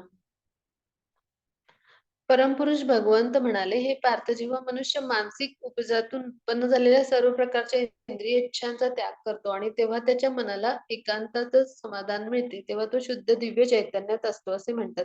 म्हणजे काय, की भगवंत काय म्हणतात, की जेव्हा एखादा मनुष्य ह्या सगळ्या म्हणजे गोष्टी, इंद्रिय तृप्तीच्या ज्या गोष्टी आहेत, ह्या सगळ्या इंद्रियांच्या आसक्तींचा, इच्छांचा त्याग करतो आणि तो काय करतो, भगवंतांच्या संतुष्टीसाठी कार्य करतो आणि भगवंतांच्या भक्तिमय, प्रेममय सेवेमध्ये रममाण होतो. तेव्हा त्याला काय म्हटलंय, तो अशा चैतन्यात, दिव्य चैतन्यात असतो. म्हणजे ही स्थित धीरमुनी अवस्था आहे. म्हणजे इथं आपण उदाहरण समजून घेऊया, की भक्त प्रल्हाद जे आहेत, तर त्यांना काय म्हटलंय, स्थित धीरमुनी किंवा आपण पुढे म्हणजे पाहणार आहोत श्रील प्रभुपाद, ते देखील स्थित धीरमुनीचं उदाहरणच आहे. प्रकारे. तर भक्त प्रल्हादांना त्यांना त्यांच्या वडिलांनी हिरण्यकशिपूनी त्यांचं जीवन वेदनादायी बनवलं. पण ते विष्णू म्हणजे जे आपल्या ब्रह्मांडासाठी भगवंतांचं जे विस्तार रूप आहे म्हणजे विष्णू रूप. तर त्यांचे ते विष्णूंच्या नामाचा जप करत पहा. म्हणजे श्रीकृष्णांच्याच नामाचा ते जप करत म्हणजे. तर त्यांची भक्ती साधना करत भक्तिमय प्रेममय सेवा. मग त्यांनी आपला नामजप किंवा भगवंताचं नाव घ्यायचं कधी सोडलं नाही आणि ते ते नेहमी भक्तीमध्ये रममाण राहिले पहा. मग त्यांनी काय केलं त्यांना हत्तीच्या तोंडी देऊन पाहिलं. नंतर अशा विषारी सापांच्या गुहेत सोडलं. त्यानंतर त्यांनी काय केलं त्यांना असे वेगवेगळे राक्षस आणि भूत असलेल्या अशा गुहेमध्येच देखील ठेवलं. त्यांची बहीण होती होलिका हिरण्यकशिपूची ती त्याला मांडीवर घेऊन बसली आणि ती मृत्यू पावली आणि प्रल्हादाचं संरक्षण झालं पहा. आणि त्यांनी काय केलं एखाद्या म्हणजे एका पर्वताच्या कड्यावरून त्यांना लोटून दिलं खाली. मग तेव्हा भगवंत स्वतः आले गरुडावरून आणि विष्णू रूपात आणि त्यांनी त्यांना वाचवलं. म्हणजे काय भक्तांच्या संरक्षणासाठी भगवंत स्वतः येतातच आणि त्यांचं काळजी घेतातच. म्हणजे इतके भगवंतांना भक्त विशेष प्रिय तर असतातच. पण हे स्थित धीरमुनीचं लक्षण आहे. ते कधीही म्हणजे त्यांना इतक्या वेगवेगळ्या हाल-अपेष्टा सहन कराव्या लागल्या. म्हणजे भगवंतांच्या भक्तिमय प्रेममय सेवेसाठी भगवंतांचं पवित्र नामाचं ते जप करायचे. तर ते त्यांनी कधीही सोडलं नाही. ते अविचलित म्हणजे ते विचलित झाले नाहीत. म्हणजे नेहमी ते अविचलित मनाने राहिले आणि त्यांनी काय केलं, अशा पद्धतीने आपलं मन पूर्णपणे भगवंतावर एकत्र केलं होतं. एकाग्र केलं होतं. मग अशा पद्धतीने जेव्हा एखादी व्यक्ती राहते, तेव्हा त्याला काय म्हणतात स्थित धीर मुनी अवस्था. म्हणजे तो त्या दिव्य चैतन्यात राहत असतो. भगवंतांच्या भक्तिमय प्रेममय सेवेचा आणि भगवंतांच्या पवित्र नामात जी गोडी आहे, तर त्यामध्ये तो स्थित झालेला असतो त्या दिव्य स्तरावर. मग असे भक्त प्रल्हाद होते पहा आणि त्यामुळे त्यांनी कुठलेही हालापेष्टा किंवा वेदनादायी त्रास सगळे सहन केले. म्हणजे भगवंतांचा खरा भक्त असतो. तो काय करतो, तर एखादी अनावश्यक गोष्ट सुद्धा भगवंतांच्या संतुष्टीसाठी करतो किंवा एखादी स्वतःला आवश्यक असलेली गोष्ट सुद्धा तो भगवंतांच्या संतुष्टीसाठी त्यागतो. मग असा जो असतो, तो स्थित धीर मुनी असतो. आता आपण पुढे जाऊया. हां. जो त्रिविध तापानेही मनामध्ये विचलित होत नाही किंवा सुखामध्ये हर्षोल्लसित होत नाही आणि जो आसक्ती, भय स्थिर मन झालेला मुनी म्हणतात. म्हणजे काय, की जे त्रिविध ताप सांगितलेत म्हणजे आधिदैविक, आधिभौतिक आणि आध्यात्मिक. पुढे आपल्याला येईल ते अभ्यासणार आहोत. तर हे जे त्रिविध ताप सांगितलेत म्हणजे वेगवेगळे त्रास असतात अशा पद्धतीचे. तर त्याद्वारे आपण काय होतो विचलित होत नाही आणि सुखामध्ये जो आनंदी होत नाही. खूप सुख, आनंद मिळाला म्हणून खूप आनंदाने हुरळून जात नाही थोडक्यात आणि जो दुःखामध्ये म्हणजे त्याचं मन विचलित होत नाही या त्रासामध्ये म्हणून म्हटले त्रिविध तापांनी. आणि मग जो आसक्ती, भय आणि क्रोध ह्याच्यापासून मुक्त असतो. म्हणजे म्हणजे भगवंतांचा जो भक्त असतो ना, त्याला एखादी जर गोष्ट म्हणजे दुःखदायक मिळाली त्याच्या जीवनामध्ये आली, तर तो काय म्हणतो, की मी खरं तर अत्यंत पापी आणि कुकर्म केलं असेल मागच्या जन्मापासून काहीतरी.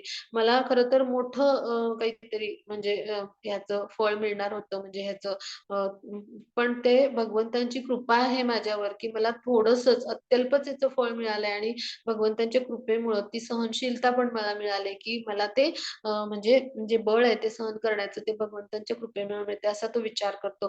किंवा एखादं सुख किंवा आनंददायी घटना घडली, तर तो भक्त काय म्हणतो, की खरं तर मी ह्या सगळ्यासाठी अपात्र आहे, हे सुख उपभोगण्यासाठी. पण भगवंतांची दया आणि कृपा इतकी आहे, की मला अपात्र असून देखील हा आनंद आणि हे सुख उपभोगायला मिळतंय. अशा पद्धतीने भगवंतांच्या भक्तिमय प्रेममय सेवेमध्ये अत्यंत म्हणजे रममाण झालेला असतो. त्याला म्हणजे तो आसक्ती, भय, क्रोध यांच्यापासून तो म्हणजे अलिप्त असतो. म्हणजे एखाद्या गोष्टीमध्ये त्याला अपयश आलं अशा सेवा भक्तिमय करताना किंवा कर्तव्य कर्म करताना, तर तो अशा अपयशाने सुद्धा डळमळत नाही.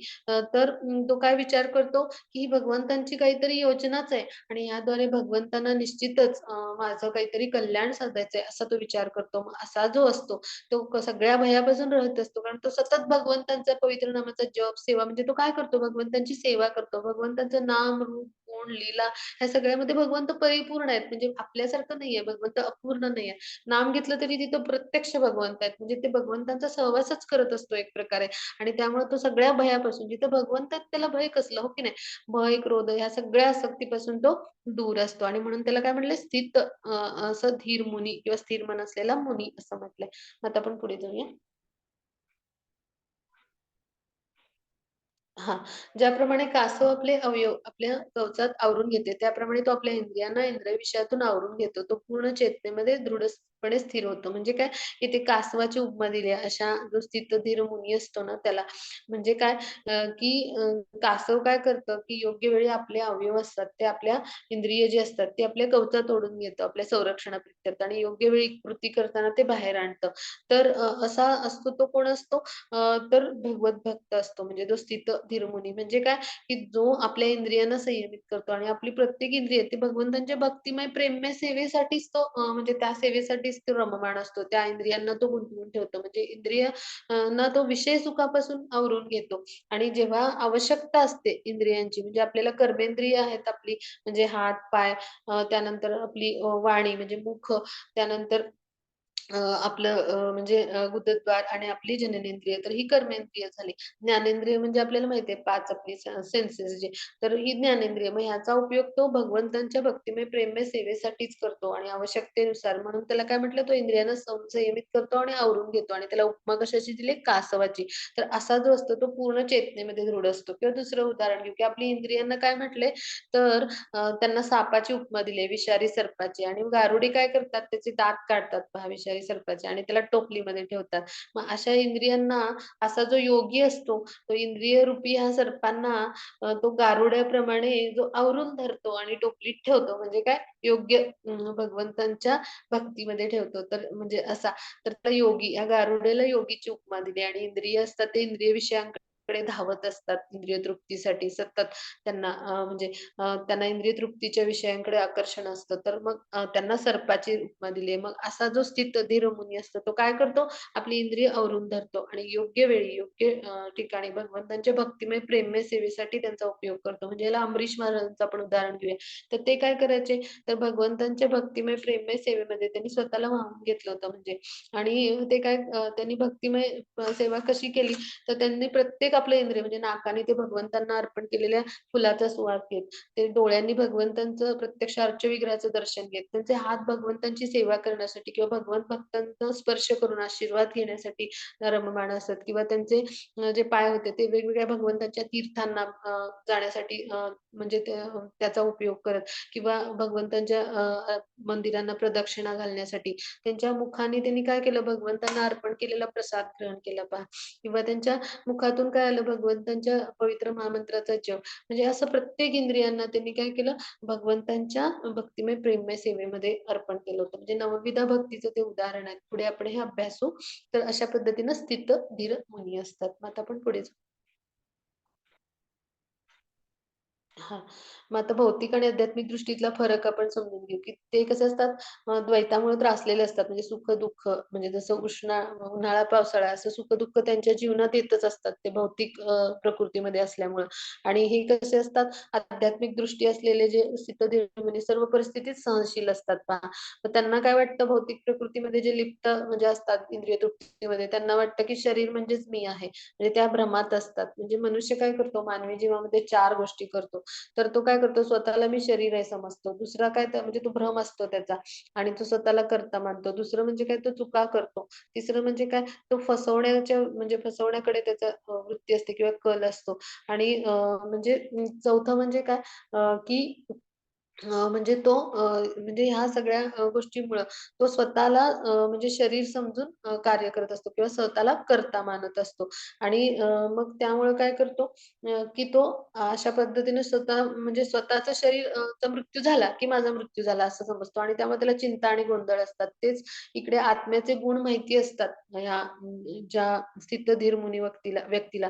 त्यामुळे आत्मा कसा आहे आंतरिक आहे. त्याला मरण किंवा जन्म असं काहीच नाही. हे समजतं. आत्म्याचे गुण त्याला माहिती असतात, की तो कापला जाऊ शकत नाही, नष्ट होऊ शकत नाही किंवा मारला जाऊ शकत नाही कुठल्या अस्त्राने आणि शरीर जरी म्हणजे शरीराचा मृत्यू झाला, तरी शरीर नेहमी आत्मा बदलतो हे त्याला माहिती असतं आणि म्हणून संपूर्ण शरीरात व्याप्त असा आत्मा आहे हे जाणतो आणि मग आपलं भगवंताशी असलेलं नात्याची त्याला जाणीव होते, स्मरण असतं. ते नातं जागृत करतो आणि तो काय करतो भगवंतांची भक्तिमय, प्रेममय सेवेमध्ये दृढ होतो. असा तो स्थितधीर मुनी असतो. आता आपण पुढे जाऊ.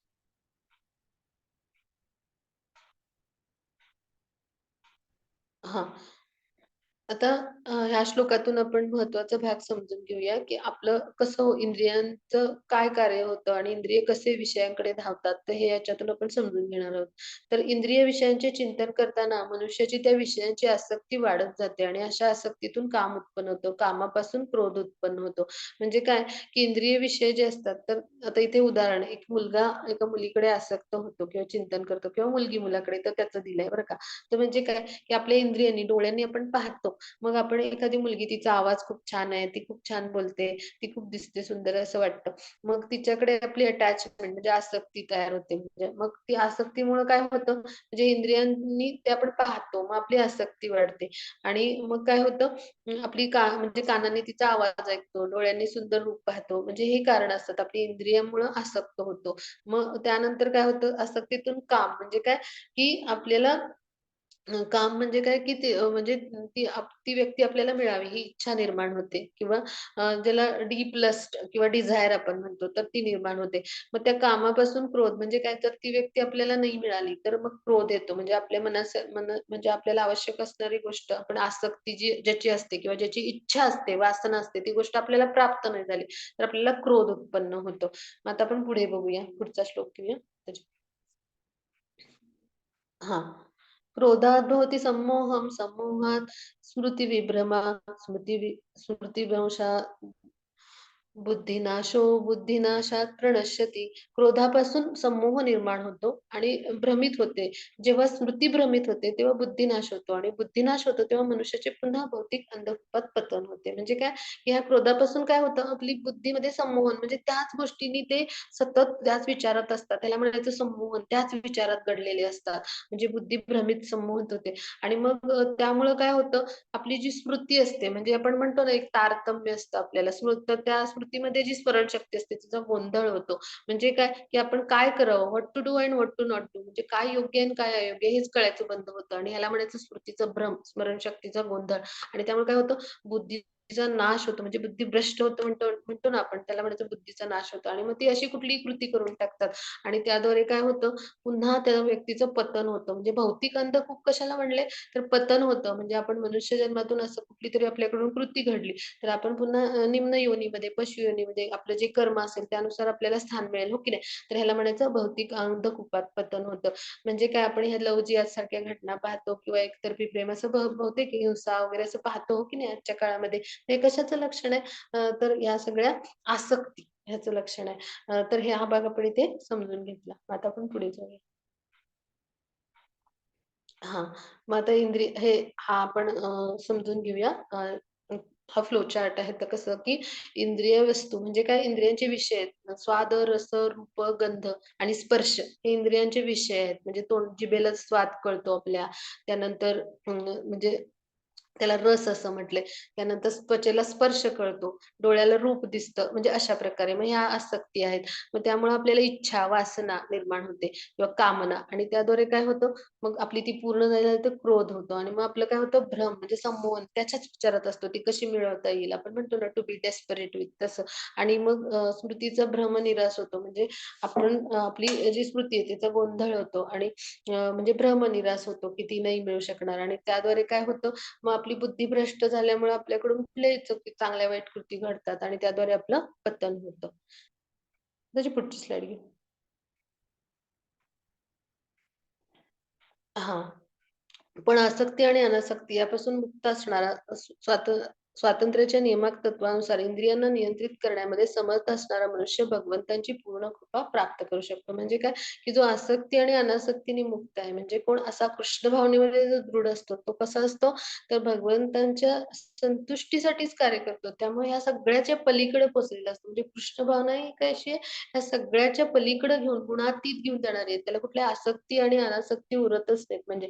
आणि त्यामुळं काय होतं, अनासक्ती म्हणजे काय, की त्याला कुठलीही गोष्ट अशी कृत्रिमपणे आपल्या इंद्रियांना संयमित करावं लागत नाही. मग अशा व्यक्तींना जर ते कृष्ण भावनेमध्ये नसतील, तर काय होईल? त्या भौतिक जंजाळामध्ये पुन्हा अडकण्याचा धोका असतो. पण कृष्ण भावनेमध्ये दृढ असेल, तर काय होतं, की तो अनासक्तीपासून मुक्त असतो. म्हणजे त्याला ओढून ताणून आपल्या इंद्रियांना संयमित करायला लागत नाही थोडक्यात. म्हणजे त्याची जी इंद्रिय असतात, ती भगवंतांच्या भक्तिमय, प्रेममय सेवेमध्ये इतकी गुंतलेली रममाण असतात, की ते इंद्रियांच्या ज्या वासना असतात, त्या आपोआप क्षीण होत जातात आणि तो इंद्रिय तृप्तीच्या ह्या सगळ्या गोष्टीपासून लिप्त होऊन आपली सगळी इंद्रिय भगवंतांच्या भक्तिमय, प्रेममय सेवेमध्ये युक्त करतो. मग अशा स्वातंत्र्याच्या नियामक तत्वानुसार इंद्रियांना जे नियंत्रित करण्यास समर्थ असतो, असा कृष्ण भावनाभावी व्यक्ती असतो. तर असा जो असतो, तो भगवंतांची पूर्ण कृपा संपादन करण्यास प्राप्त असतो आणि तो प्राप्त करू शकतो, असा याचा अर्थ आहे. आणि मग इथे चित्रात दाखवले पहा श्रील प्रभुपाद जे होते ते असे म्हणजे भगवंतांचे अत्यंत शुद्ध भक्त होते किंवा अशा पद्धतीचे स्थित धीरमुनी आपण म्हणू, की ज्यांनी वयाच्या 70 नंतर म्हणजे जवळ-जवळ ते परदेशात जाऊन हरिनामाचा प्रसार केला पहा आणि त्यांचा इंटरव्ह्यू सुद्धा झाला होता. तर तिथे त्यांना विचारलं, "हरे कृष्ण" या शब्दाचा अर्थ काय? तर हरे ह्या शब्दाचा अर्थ काय आहे?